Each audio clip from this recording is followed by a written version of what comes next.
2014 میں APS پہ جو حملہ ہوا تھا آرمی پبلک اسکول پر، اس کے بارے میں بہت سے لوگوں کا یہ کہنا ہے کہ یہ پاکستانی فوج نے کروایا تھا، تو اس بارے میں کیا تفصیلات ہیں؟ کیا ریاست نے یہ اس طرح کوئی حملہ کروا سکتی ہے، اپنے بچوں کو قتل کروایا جا سکتا ہے، یا ایک محض پروپیگنڈا تھا؟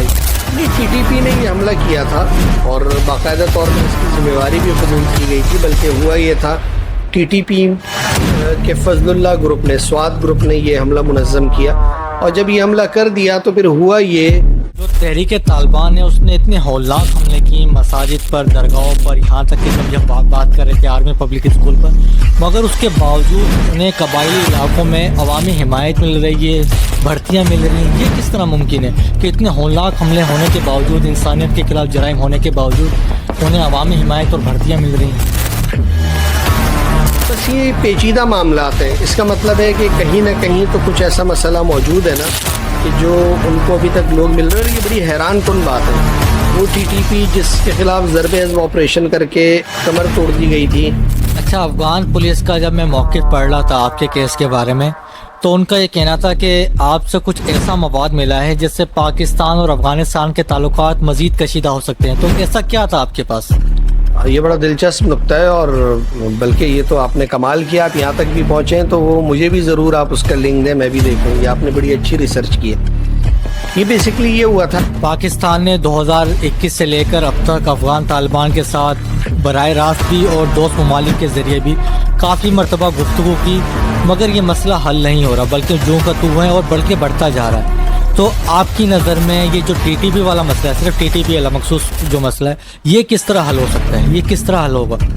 دیکھیں، حل تو افغانستان کی طرف سے ہونا ہے نا، اور پاکستان اور افغانستان نہیں کرنا ہے۔ وہ ہم پہ الزام لگاتے ہیں کہ یہ آپ کا اندرونی مسئلہ ہے۔ فیض اللہ بھائی، 2021 میں ریاست پاکستان کی پالیسی اچانک سے چینج ہوتی ہے۔ اس ریاست کے 3 بڑے، عمران خان، جنرل فیض اور جنرل باجوہ، ایک فیصلہ کرتے ہیں کہ TTP کے لوگوں کو پاکستان واپس لے کر آیا جائے گا۔ تقریباً 5000 عمران خان صاحب بتا رہے تھے کہ 5000 جنگجوؤں کو لایا گیا۔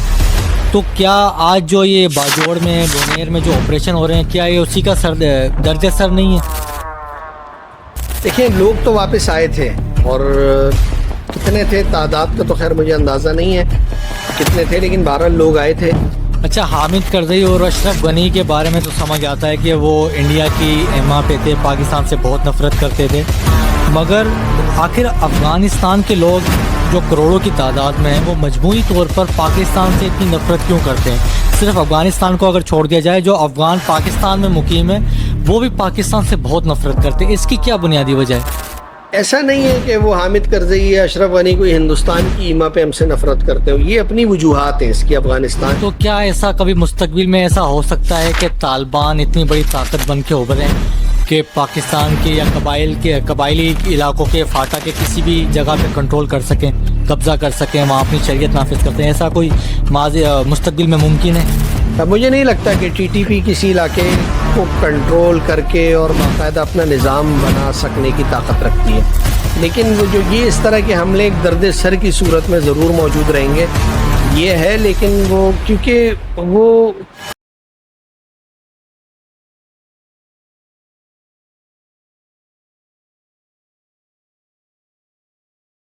السلام علیکم، میں ہوں عرفان اسلم۔ اس سال 11 ستمبر 2025 کو 9/11 کے حملوں کو تقریباً 24 سال ہو چکے ہیں۔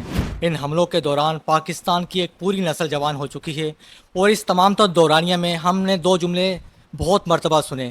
ایک تو پاکستان نازک دور سے گزر رہا ہے، اور دوسرا ملک کے کسی بھی حصے میں، خاص طور پہ خیبر پختونخوا میں آئے روز کوئی نہ کوئی فوجی آپریشن ہوتا رہتا ہے۔ اور آج 2025 میں 9/11 کے 24 سال گزرنے کے باوجود بھی آج بھی ملک کے اسی حصے میں فوجی آپریشن ہو رہے ہیں۔ اسی سلسلے میں افغان امور کے ماہر سینئر صحافی فیض اللہ خان کو ہم نے دعوت دی ہے تاکہ وہ اس تمام تر معاملے میں ہماری رہنمائی کر سکیں۔ السلام علیکم سر، بہت شکریہ۔ سب سے پہلے تو نوازش آپ کے اس قیمتی وقت کی، کیسے مزاج ہیں آپ کے؟ وعلیکم السلام، بہت شکریہ آپ کا، الحمدللہ۔ آپ سنائیں کیسے ہیں؟ ٹھیک ہے فیض اللہ بھائی، اس سے پہلے کہ ہم حالیہ واقعات کی طرف ذکر کریں، ہم پہلے ماضی میں جانا چاہیں گے۔ ہم آپ کے جو اغوا کا جو واقعہ ہوا تھا اس کے بارے میں جاننا چاہیں گے، وہ سارا واقعہ کیا تھا؟ بہت شکریہ۔ یہ سن 2014 کی بات ہے، اور چونکہ دہشت گردی آپریشنز، حملے، یہ تو ایک طویل عرصے سے جاری ہیں، جیسے آپ نے بتایا کہ 24 سال ہونے کو ہیں۔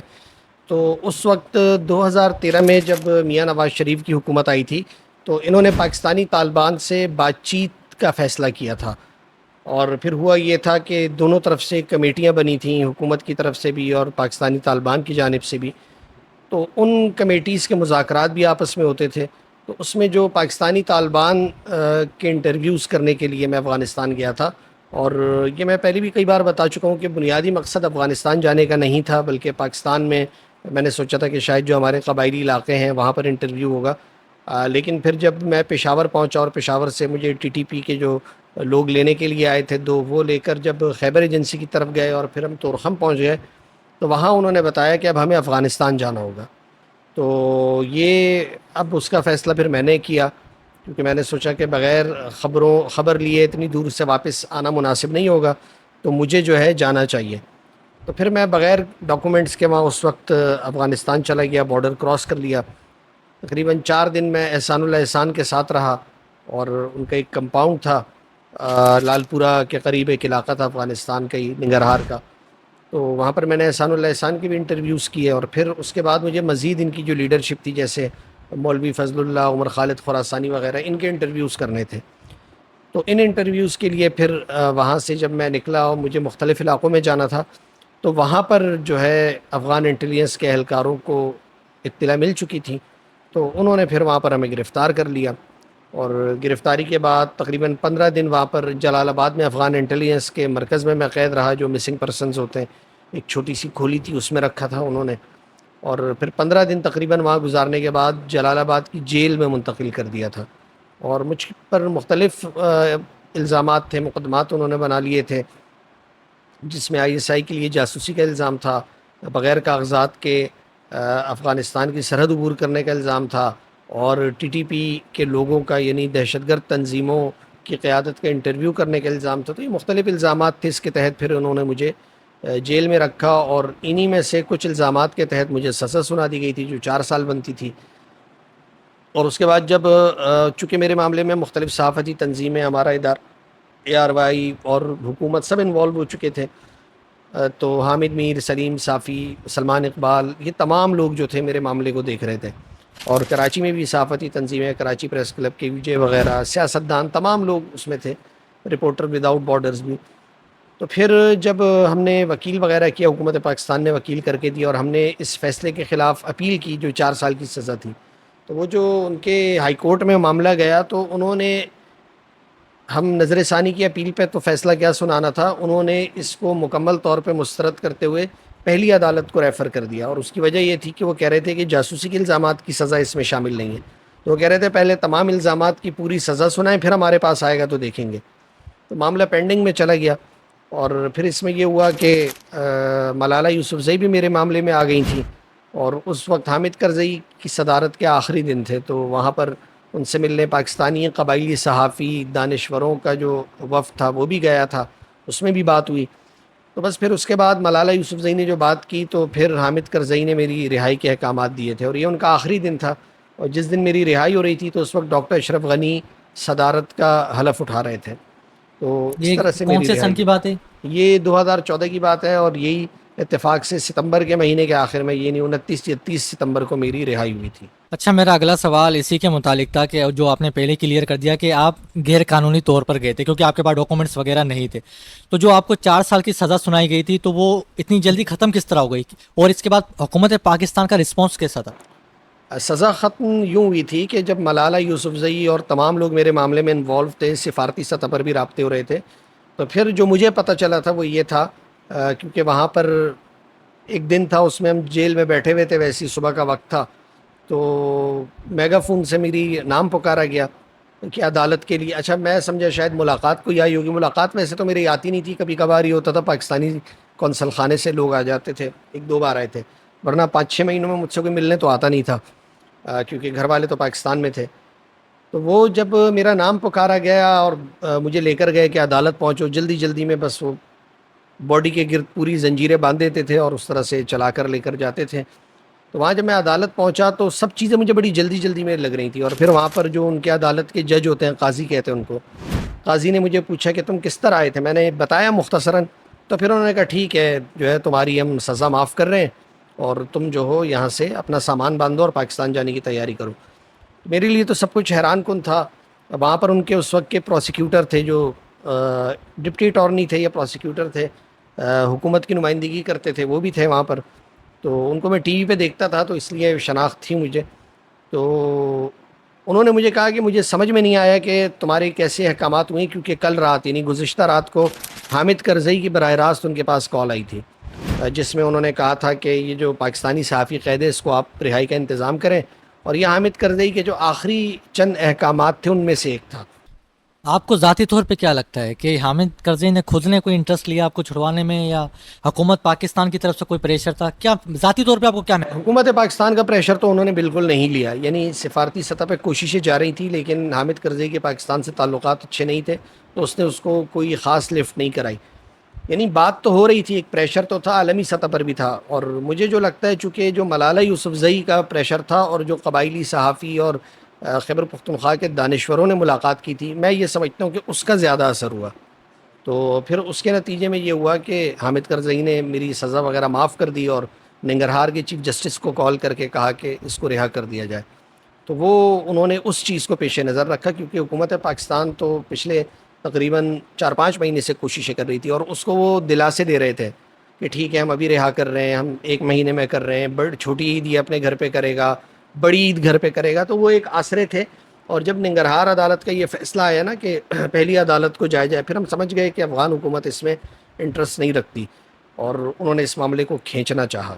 اچھا, جب آپ کو گرفتار کیا گیا تو افغان خفیہ اداروں کی جانب سے پاکستانی فوج کے بارے میں, پاکستانی خفیہ ایجنسیوں کے بارے میں آپ سے کیا پوچھ گچھ کی گئی؟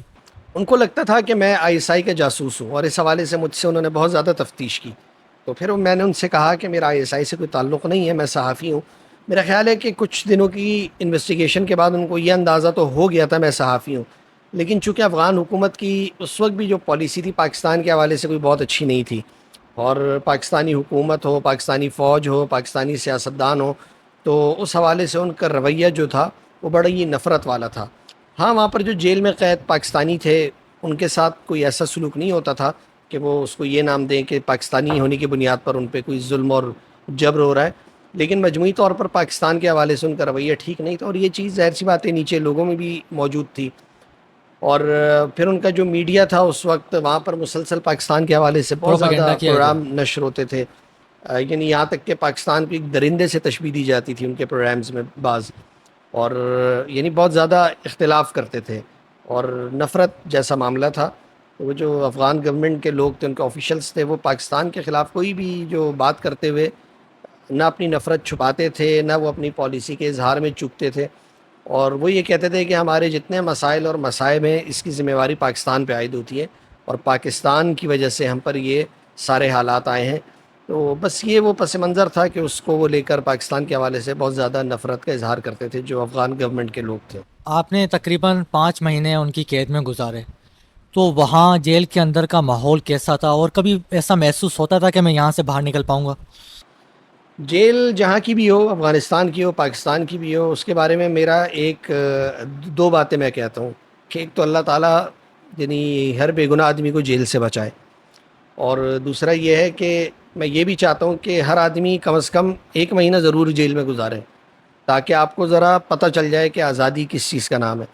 جیل ایک بہت مشکل جگہ ہے, یہ کہنے میں بہت آسان ہے. لوگ اکثر میں یہاں دیکھتا ہوں تبصرے کر رہے ہوتے ہیں فلاں آدمی جیل میں بڑی عیاشی کر رہا ہے, اس کو ٹی وی ملا ہوا ہے, یہ جیل نہیں ہے. ٹھیک ہے, یعنی جیل میں ٹی وی کا ہونا یا مرضی کا کھانا کھا لینا بہت بڑی عیاشی تصور ہوتی ہے, لیکن اس کے باوجود اتنا سادہ معاملہ نہیں ہے. جیل میں مرضی کا کھانا بھی آپ کو نہیں ملتا ہے, اور وہاں جیل ہے اصل میں طاقتور آدمی کے لیے, خاص طور پر اگر آپ پاکستان, افغانستان, ہندوستان جیسے ممالک میں آپ پیسہ خرچ کرتے ہیں تو آپ کو کھانا بھی اچھا مل جاتا ہے, کپڑے بھی آ جاتے ہیں, لیکن یہ ہر آدمی کے لیے تو اتنا آسان نہیں ہے نا. تو وہاں یہ معاملات بہت مشکل ہیں, اور جیل ایک بہت مشکل جگہ ہے. وہاں رہتے ہوئے مجھے بھی یہ لگتا تھا کہ کیونکہ جو جاسوسی کا مجھ پہ الزام تھا نا, اس کی جو سزا تھی وہ 25 سال تھی, اور اس میں معافی نہیں ہوتی. یعنی جو صدارتی معافیاں لگتی ہیں نا ہر سال, جیسے ربیع الاول کے مہینے میں وہاں, اور کبھی عید کے مہینے میں جو سزاؤں میں کمی ہوتی ہے, تو وہ دہشت گردی کے جو کیسز ہیں اس کو وہاں سیاسی مقدمات کہا جاتا ہے. سیاسی مقدمات, اس میں جاسوسی بھی آ جاتی ہے, تو اس میں کوئی چھوٹ نہیں تھی. تو یہ بڑا خطرناک معاملہ تھا. تو میں یہ بات ضرور سوچتا تھا کہ اگر ان دفعات کے تحت مجھے ایک بار سزا ہو گئی تو یہ تو 20-25 سال قید کہنے میں بہت آسان ہے نا.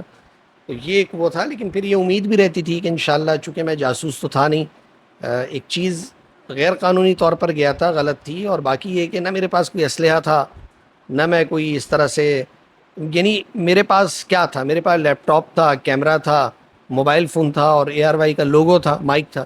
میرے پاس کوئی ایسی چیز نہیں تھی کہ اس کی بنیاد پر آپ یہ بولیں کہ میں کوئی دہشت گردی کی نیت سے وہاں موجود ہوں. تو اتنا تو ان کو بھی اندازہ ہو گیا تھا. اور پھر یہ تھا کہ اس پر امید تھی کہ انشاءاللہ کوئی دن آئے گا تو ہم چھوٹ جائیں گے. قیدی وہاں پہ یہ کہتے رہتے تھے کہ ایک دن آئے گا افغان طالبان ان جیلوں کو توڑیں گے. تو اس وقت میں ان سے کہتا تھا کہ فی الحال دور دور تک اس کا امکان نہیں ہے. لیکن پھر بعد میں 2021 میں غالباً وہ موقع آیا کہ انہوں نے جیلیں بھی توڑیں اور بہت سارے لوگ جو مختلف مقدمات میں تھے اور دہشت گردی کے الزامات میں بھی گرفتار تھے یا سزائیں ہو چکی تھیں, وہ تمام بھی وہاں سے رہا ہوئے پھر. اچھا, افغان پولیس کا جب میں موقف پڑھ رہا تھا آپ کے کیس کے بارے میں, تو ان کا یہ کہنا تھا کہ آپ سے کچھ ایسا مواد ملا ہے جس سے پاکستان اور افغانستان کے تعلقات مزید کشیدہ ہو سکتے ہیں. تو ایسا کیا تھا آپ کے پاس؟ یہ بڑا دلچسپ نقطہ ہے اور بلکہ یہ تو آپ نے کمال کیا, آپ یہاں تک بھی پہنچیں تو وہ مجھے بھی ضرور آپ اس کا لنک دیں, میں بھی دیکھوں. یہ آپ نے بڑی اچھی ریسرچ کی ہے. یہ بیسکلی یہ ہوا تھا کہ جب میرا مقدمہ شروع ہوا تو اس وقت جو افغان جو وکیل تھے حکومت کے سرکاری, انہوں نے کشیدگی سے بڑھ کر بات کی تھی. انہوں نے یہ کہا تھا کہ جو کچھ اس کے پاس ہے اگر وہ پاکستان تک پہنچ گیا تو اس کے نتیجے میں پاکستان اور افغانستان کی جنگ ہو سکتی ہے اور یہ آدمی دونوں ممالک کے درمیان جنگ کرانے کا سبب بنے گا. تو وہ مواد کیا تھا؟ وہ مواد یہ تھا جس کے اوپر انہوں نے یہ بات کی تھی عدالت میں بھی اور پھر بعد میں میڈیا سے بھی. وہ مواد یہ تھا کہ میں نے احسان اللہ احسان کا انٹرویو کیا تھا, TTP کی جو دیگر ایکٹیویٹیز تھی کچھ ان کو میں نے فلمایا تھا. تو اور اس میں افغانستان کے جھنڈے بھی آ رہے تھے. تو میرے پاس جو ویڈیو ثبوت موجود تھا اس میں یہ بات اسٹیبلش ہو رہی تھی کہ TTP افغانستان کی سرزمین پہ بیٹھی ہوئی ہے. اب تو یہ بات بہت اور طرح سے, تو اس وقت پاکستان یہ بات کرتا تھا تو افغان حکومت اس کو منع کرتی تھی, تردید کرتی تھی, اور اس وقت کسی کے پاس کوئی ایسا ثبوت بھی نہیں تھا. تو میں ایک طرح سے وہ پہلا آدمی تھا جو ان ویڈیوز کو میں نے بنایا. میں نے ان کے انٹرویوز کیے, اور انٹرویوز جو احسان اللہ احسان کا میں نے کیا تو میں نے کسی گھر کے اندر بیٹھ کے نہیں کیا تھا, وہ جو ان کا کمپاؤنڈ تھا اس سے باہر آ کر کیا تھا, یعنی پیچھے پورا افغان ماحول اس میں دکھائی دے رہا تھا. تو وہ انٹرویو جب میں نے کیا تھا احسان اللہ احسان کی موجودگی وہاں پر ثابت ہو رہی تھی, اور اگر میں مزید انٹرویوز کرنے جاتا تو وہ بھی وہیں ہونے تھے. وہ اس کے اوپر افغان حکام نہیں چاہتے تھے کہ یہ میری جو فوٹیج ہے یہ کسی طرح پاکستان پہنچے. تو وہ مجھ سے USB میں وہ چیزیں موجود تھیں, وہ رکھ لی تھیں انہیں. تو مسئلہ صرف یہ نہیں تھا کہ میں اللیگلی وہاں چلا گیا تھا, یہ تو بہت چھوٹی سی بات ہے. غیر قانونی طور پہ وہاں سے آتے جاتے ہیں, وہ پھر بھیج بھی دیتے ہیں. اور غیر قانونی طور پر اگر آپ کو رکھا بھی جائے گا, کتنی کوئی 40 دن رکھیں گے, مہینہ رکھیں گے, کسی کو اپنے پاس رکھ کر کھلانا تو نہیں ہوتا نا, ڈپورٹ کر دیتے ہیں. تو میرا معاملہ ڈپورٹ سے بڑھ کر تھا. وہ یہ والا غصہ تھا جس نے مجھے 5-6 مہینے کا رگڑا. آپ کے پاس جو ویڈیوز وغیرہ طالبان وغیرہ کی تھی, اگر حامد کرزئی کا ہم دور دیکھیں یا اشرف غنی کا دیکھیں تو انہیں انڈین پروکسی کہا جاتا ہے پاکستان میں. مگر جب میں رپورٹس دیکھ رہا تھا تو ان پروکسیز کے مقابلے میں جب ان کی حکومت آئی طالبان کی 2021 میں, جس میں سابق وزیر اعظم عمران خان نے کہا کہ انہوں نے غلامی کی زنجیریں توڑنی ہیں طالبان میں, اس کے بعد تو پاکستان پہ حملے مزید زیادہ بہت بڑھ گئے ہیں. تو اس کی کیا وجہ ہے؟ دیکھیں, یہ ظاہر سی بات ہے کہ حامد کرزئی اور اشرف غنی کی حکومت میں تو پھر معاملات کنٹرول میں تھے کسی حد تک, اور اس وقت TTP کے اپنے اندر بھی ایک انتشار موجود تھا. چونکہ ضرب عضب کے نتیجے میں ان کو یہاں سے نکال کر وہاں بھیج دیا گیا تھا, وہ افغانستان منتقل ہو گئے تھے, تو ان کے ٹھکانے وہاں بن گئے تھے, اور ان کے تنظیمی طور پر ایک بڑا آپس میں تناؤ موجود تھا, تصادم تھا, ایک دوسرے کے لوگ مارے بھی تھے. تو TTP منقسم ہو چکی تھی 2-3 دھڑوں میں, اور پھر وہاں پر ان کے ٹھکانے بھی کمزور تھے. اور تو اس لیے اس زمانے میں ہم دیکھتے ہیں کہ 2014 کے بعد سے جو ضرب میرا خیال ہے دسمبر 2014 میں ہوا تھا, تو 2015, 16, 17 یہ 2-3 سال ہم دیکھتے ہیں 18 تک کہ پاکستان میں حملے نہ ہونے کے برابر رہ گئے تھے.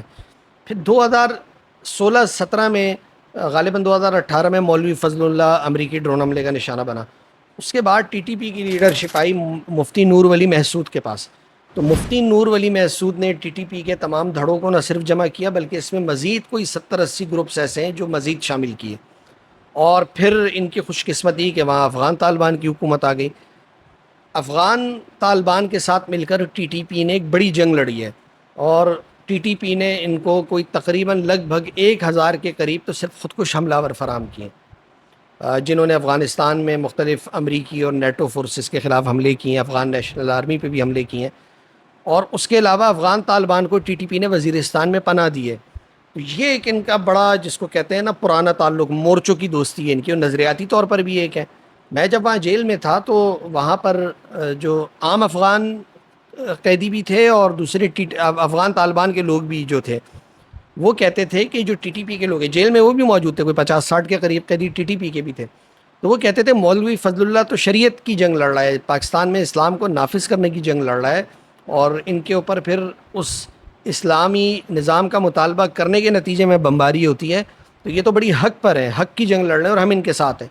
تو افغان طالبان، جو عام طالبان تھے، وہ بھی ان کی حمایت کرتے تھے، اور جو عام افغان شہری تھے وہ بھی ٹی ٹی پی کی حمایت کرتے تھے، اور مولوی فضل اللہ کی اور منگل باغ کی، ان لوگوں کو جو ہے نا بڑا وہاں پر رسپیکٹ دی جاتی تھی۔ تو یہ لوگ وہاں موجود تھے، تو جب افغان طالبان کی حکومت آئی تو ٹی ٹی پی وہاں پر ہزاروں کی تعداد میں ان کے لوگ پہلے سے موجود تھے۔ تو اسی زمانے میں جب امریکی اسلحہ چھوڑ کر جا رہے تھے تو بہت سارے اسلحے پہ ٹی ٹی پی نے بھی قبضہ کیا، یعنی جب تک افغان طالبان نے کنٹرول سنبھالا اس وقت تک یہ بہت سارے اسلحے پر یہ بھی قبضہ کر چکے تھے۔ اب وہاں پر حملے کیوں بڑھ چکے ہیں پاکستان میں؟ یہ وجہ سمجھنے کی ضرورت ہے کہ 2-3 اس کی باتیں۔ ایک تو جنگ کے دوران ٹی ٹی پی کا افغان طالبان کا ساتھ دینا، اپنے ساتھی فراہم کرنا، اور اس جنگ کو ایک ہی جنگ کا تسلسل سمجھنا۔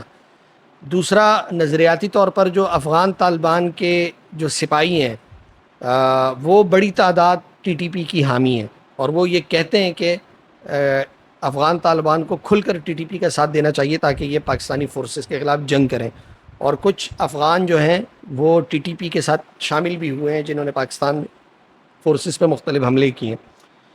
تو اب افغان طالبان کے لیے مسئلہ یہ ہے کہ اگر وہ ٹی ٹی پی پر بہت زیادہ سختی کرتے ہیں تو داعش کی صورت میں ان کے لیے ایک مسئلہ تیار کھڑا ہے، اور یہ ٹی ٹی پی کے لوگ داعش میں جا سکتے ہیں، کیونکہ ٹی ٹی پی کے لوگ پہلے بھی داعش کا حصہ بنتے رہے ہیں، یہ کوئی ان کے لیے نئی بات نہیں ہے۔ اور پھر ایک اس کا نتیجہ یہ ہے کہ افغانستان اور پاکستان میں جو یہ تعلقات پچھلے عرصے میں بہت زیادہ کشیدہ ہو گئے، تو وہ بھی ایک طرح سے شیلٹر دے کر پاکستان کے خلاف ایک پریشر بڑھا رہے ہیں نا۔ پاکستان بھی یہاں سے افغانوں کو، مہاجرین کو نکال رہا ہے، کبھی تورخم کا گیٹ بند ہو جاتا ہے، تجارت رک جاتی ہے، اور یہ معاملات ہوتے ہیں، تو وہ وہاں سے ٹی ٹی پی کی صورت میں ان کے پاس ایک بڑا گروپ موجود ہے جو کہ پاکستان پر دباؤ ڈال سکتا ہے۔ تو یہ اس کے نتیجے میں یہ مسائل ہیں، اور یہ مسائل کیوں ہیں؟ افغانستان کی ہر حکومت کے پاکستان سے جو مسائل رہتے ہیں اس کی وجہ ڈیورنڈ لائن کا معاہدہ ہے، اور افغان حکومت کی یہ ایک پالیسی ہے جو کہ اناؤنس نہیں ہے، لیکن وہ یہ کہتے ہیں کہ اٹک تک علاقہ ان کا ہے جو کہ ان کو واپس ملنا چاہیے۔ اور پاکستان جب بنا تھا تو تب وہ ڈیورنڈ لائن کا معاہدہ افغانستان کا اگر تھا بھی تو وہ انگلستان کے ساتھ تھا، اور 47 میں پاکستان بنا، جب پہلی اور دوسری جنگ عظیم کے بعد حالات تبدیل ہوئے تو اسی وقت انگلستان نے یہ خطہ چھوڑا، ورنہ تو شاید وہ نہ چھوڑتا، تو وہ چلا گیا، بیچ میں سے نکل گیا، اور یہ قضیہ جوں کا تو برقرار رہا، اور افغانستان کلیم کرتا ہے یہاں تک، اور یہ علاقے اب پاکستان کا حصہ ہے۔ تو ایک تو یہ ایک بنیادی وجہ ہے، اور پھر اس حوالے سے یہ ہوا کہ افغانستان میں بہت ساری پاکستان مخالف تنظیموں کو جگہ بھی دی گئی، مختلف بلوچ و پشتون قوم پرست شخصیات کو بھی وہاں رکھا گیا، اور پھر اسی کا شاخسانہ تھا کہ جب 70 کی دہائی میں وہاں پر افغان حکمرانوں یا کمیونسٹ حکمرانوں کے خلاف تحریک شروع ہوئی، اسلام پسندوں نے کی، جس میں گلبدین حکمت یار، برہان الدین ربانی، احمد شاہ مسعود، غلام محمد نیازی، عبدالرحیم نیازی، یہ تمام لوگ شامل تھے، علماء بھی تھے۔ تو پاکستان نے پھر گلبدین حکمت یار، برہان الدین ربانی اور احمد شاہ مسعود کی سرپرستی کی، باقاعدہ ان کو پاکستان میں رکھا، اور اس کی وجہ وہی تھی کہ وہاں پر بلوچ پشتون قوم پرست شخصیات کی سرپرستی ہو رہی تھی، تو پاکستان کو ایک یہ نظر آیا کہ ان کی سرپرستی کر کے یہاں سے افغانستان کی حکومت کو پریشرائز کیا جا سکتا ہے۔ تو پھر وہ سلسلہ چلتا رہا، اور پھر 80 کی دہائی میں وہاں پر پھر سوویت یونین آ گیا، وہ جنگ تھی، اس میں پھر پوری دنیا انوالو ہو گئی، اور پھر اس کے بعد افغان طالبان بنے، وہ بھی پاکستان نے اس میں مدد کی۔ بیسکلی پاکستان افغانستان کو ایک ایسی جگہ چاہتا ہے کہ وہاں سے اس کے لیے مسائل نہ ہو، تو اس میں پاکستان نے جو پالیسی اختیار کی اس میں کئی غلطیاں بھی ہو گئیں، اور وہ غلطیاں بھی ہم نے بھگتیں، پھر پرانی بھی چیزیں تھیں، پھر دوست دشمن ہو گئے، اور افغان طالبان کی تو پاکستان نے جہاں اس کے خلاف جنگ کا حصہ بنا پاکستان، وہیں بہت ساری چیزوں میں مدد بھی کی۔ تو اب اس معاملے کا حل کیا ہے؟ اصل بات یہ ہے کہ حل کیا ہے؟ تو بھائی سیدھا سا حل جو ہے وہ پاکستان اور افغانستان دونوں کے پاس ہے۔ جب تک یہ دونوں بیٹھیں گے نہیں آپس میں خلوص نیت کے ساتھ اور طے کرنے کی نیت سے کہ ہم نے اس مسئلے کو طے کر کے اٹھنا ہے، یہ مسئلہ حل ہو جائے گا. یعنی کیا افغان طالبان اتنے کمزور ہیں کہ وہ TTP کو قابو نہیں کر سکتے؟ ایسا تو نہیں ہے نا. نہیں ہے. تو لیکن جب انہوں نے ابھی نہیں کرنا تو اس کے لیے 10 بہانے ان کے پاس تیار ہیں، تو وہ اس پر عمل کرتے ہیں. تو پاکستان اور افغانستان جب تک آپس میں بیٹھیں گے نہیں، اور اس میں دوست ممالک کی مدد لی جا سکتی ہے، قطر مدد کر سکتا ہے، ترکی کر سکتا ہے، چین کر سکتا ہے، یہاں تک کہ روس بھی کر سکتا ہے. تو یہ ممالک جو ہے نا، اب یہ تمام وہ ممالک ہیں جو افغانستان کے بھی دوست ہیں اور ہمارے بھی دوست ہیں، یعنی اچھے تعلقات ہیں. تو زیادہ ممالک سے اچھے تعلقات ہیں، تو پڑوسی تو تبدیل نہیں ہوتے نا، پڑوسیوں نے تو ایک ہی جگہ پہ رہنا ہوتا ہے. تو یہ ان کو بیٹھ کر اپنی چیزیں حل کرنا ہوں گی، اور یہ جو بیٹھ کر معاملات حل کرنے والی بات ہے یہ ہندوستان کے ساتھ بھی ہے. یعنی ہندوستان پہلے تو سمجھنے پر آمادہ نہیں تھا، اب جو اس کو مئی میں مار پڑی ہے تو اس کے بعد اس کو بھی کچھ سمجھ آئی ہے. تو جب تک آپ ریجن کے ممالک آپس میں بیٹھ کر چیزیں طے نہیں کریں گے، اور ہماری تو بس میں کیا کہوں، اتنا بڑا المیہ ہے. چین اور امریکہ کا کتنا بڑا جھگڑا ہے، بہت بڑا جھگڑا ہے نا، اور یعنی ایک پوری دنیا میں ان کی وہ ہے. لیکن یہ کیا ایک عجیب سی بات ہے کہ چین اور امریکہ کا جھگڑا اپنی جگہ ہے، کاروبار اپنی جگہ ہے. ابھی ٹک ٹاک خریدا ہے انہوں نے، کوئی ڈیل ہوئی ہے، اور ٹرمپ نے چینی صدر کا شکریہ ادا کیا ہے. بھائی یہ کیا چل رہا ہے؟ تو یہ جو ہمارا ریجن ہے افغانستان، پاکستان، ہندوستان کے، ان کے پاس عقل نہیں ہے. ان کی قیادت کیوں اس طرح سے بیٹھی ہے؟ یعنی امریکہ چین سے دشمنی بھی کرتا ہے، اس کی کمپنیوں پہ پابندی بھی لگاتا ہے، اور اس کے لیے اور مسائل بھی کھڑے کرتا ہے، اور کاروبار بھی کر رہا ہے. تو بھئی آپ کے جو مسائل ہیں وہ تھوڑے سے ہیں. یعنی ہمارا ہندوستان کے ساتھ کشمیر کا مسئلہ ہے، آپ اس میں بیٹھے ہیں، TTP یہ افغانستان کے ساتھ بیٹھے ہیں. یہ مسئلہ جب حل ہو جائے گا نا، یہ تو میری پرسنل رائے تو ذرا اور طرح کی ہے. میں تو یہ چاہتا ہوں کہ بھائی ان تینوں ممالک بلکہ ایران کو شامل کر لیں. ان میں تو جس طرح سے یورپین ممالک کا نظام ہے، ایک پاسپورٹ کے اوپر آپ چاروں ممالک گھوم سکتے ہو. مطلب آن ارائیول ویزا ہونا چاہیے، آپ کی اکانومی آپس میں آپ چیزیں بہتر کریں. لیکن وہ ہماری نفرتیں، جنگیں اس درجے کی پہنچ چکی ہیں کہ اس کے نتیجے میں یہ پورا ریجن آپ دیکھیں نا، کوئی کتنے 1.5 ارب لوگ یہاں بستے ہیں، اور 3 ایٹمی طاقتیں ہیں اس ریجن میں. لیکن یہاں کی قیادت ہوش کے ناخن لینے کو تیار نہیں ہے. بس لگتا ہے کہ اس نے جنگ ہی کرنی ہے. تو جنگ کرنی ہے تو یہ معاملات تو پھر ایسے ہی چلتے رہیں گے، اور اس سے کوئی بہتری کا امکان نہیں ہوگا. لیکن اگر ہم طے کر لیں گے آپس میں، افغانستان پاکستان طے کریں گے کہ یار ہم نے اپنی چیزیں ٹھیک کرنی ہے، تو ٹھیک ہو جائیں گے.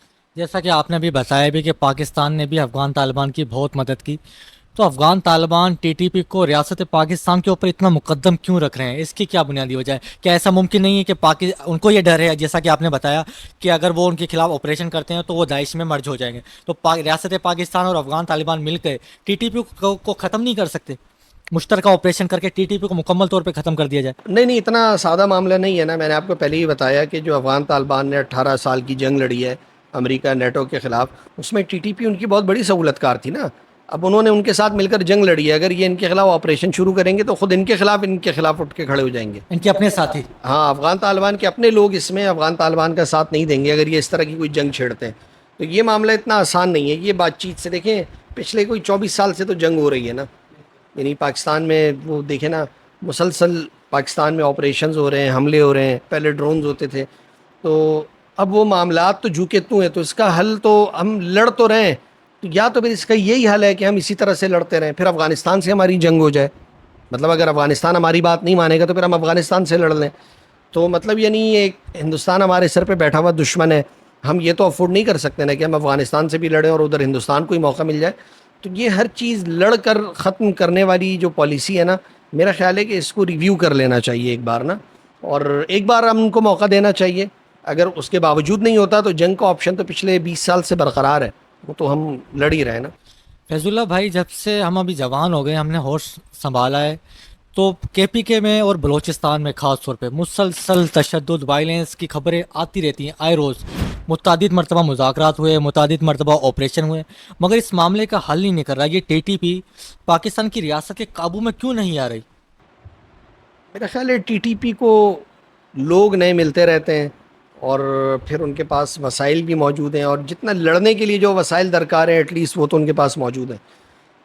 بلوچستان کا بھی یہ معاملہ ہے. دیکھیے بلوچستان میں تو اگر آپ جنرل ضیاء کے دور کا جائزہ لیں نا، تو ایک تو بلوچستان کا بہت پرانا ایشو ہے، یعنی 47-48 سے ہی وہاں معاملات ہو گئے تھے. اور جو میں نے بتایا تھا نا، بلوچ قوم پرست وہاں چلے گئے تھے، اور جو نواب خیر بخش مری اور یہ تمام لوگ تھے، یہ تو پاکستان سے علیحدگی کی باقاعدہ انہوں نے پوری تحریک چلائی. گو کہ نواب خیر بخش مری ایک زمانے میں پارلیمان کا بھی حصہ تھے.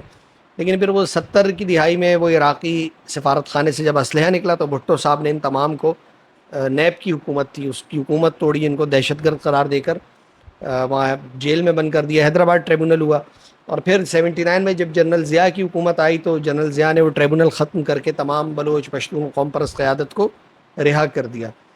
پھر 1980 سے جو جنرل ضیاء کی پالیسی شروع ہوئی تو ہم دیکھتے ہیں کہ 88 میں جنرل ضیاء کا حادثہ ہوتا ہے، یعنی 8 سال یہ، اور اس کے بعد پھر یہاں پر جمہوری حکومتیں آئیں. 88 میں بے نظیر بھٹو کی حکومت تھی، اور اس کے بعد 99 تک 98 تک اکتوبر 98 تک نواز شریف کی، تو تقریباً 10 سال یہ بنتے ہیں. تو یہ کل ملا کر آپ سمجھ لیں کہ 21 سال ہوتے ہیں 1980 سے 79 سے لے کے 99 تک. ان 20 سالوں میں بلوچستان مجموعی طور پر پرامن رہا، یعنی اکا دکا کوئی واقعات ہوئے لیکن دہشت گردی کی لہر نہیں تھی. اور اس کے ساتھ ساتھ یہ جو آپ کا پشاور اور کراچی میں کچھ دھماکے ہوئے تھے لیکن وہ روسی اداروں کی مدد سے خاد نے کیے تھے. جو افغان انٹیلیجنس ادارہ تھا وہ زیادہ تر حملے افغان مہاجرین کے کیمپوں میں ہوتے تھے جن کے خلاف لڑتے تھے. وہ ایک نوعیت موجود تھی لیکن یہ والی لہر نہیں تھی دہشت گردی کی. تو ہمیں یہ دیکھنا چاہیے کہ جنرل ضیاء کی وہ کیا پالیسی تھی کہ اس کے نتیجے میں بلوچستان میں 20 سال تک امن قائم رہا. اور پھر جنرل پرویز مشرف کی حکومت آنے کے بعد سوئی کا وہ معاملہ ہوا تھا، اور پھر وہ اکبر بگٹی کو جو ہے انہوں نے میزائل کا نشانہ بنایا، اور پھر وہاں سے جو بدامنی کی لہر پھوٹی ہے تو اس کو آج تک ہم پوری طرح قابو نہیں پا سکے. اور اس میں بھی جو حملہ آور تھے بلوچ علیحدگی پسند بہت سارے، وہ افغانستان اور ایران میں بھی پناہ لیتے رہے. ایران کے ساتھ اب البتہ معاملات ہمارے ذرا ٹھیک ہوئے. اس کی وجہ یہ کہ جب اسرائیل نے حملہ کیا تھا تو پاکستان ڈٹ کر ایران کے ساتھ کھڑا تھا، تو اس کی وجہ سے اس طرح کی اطلاعات آ رہی ہیں کہ جو بلوچستان کو علیحدہ کرنے والے کالعدم جماعتوں کے ایران میں ٹھکانے تھے ان کے اوپر اب اس طرح سے مدد ان کو نہیں مل رہی بلکہ سختی ہوئی ہے. تو وہاں سے پاکستان کے لیے پازیٹیو ایک رسپانس ہے.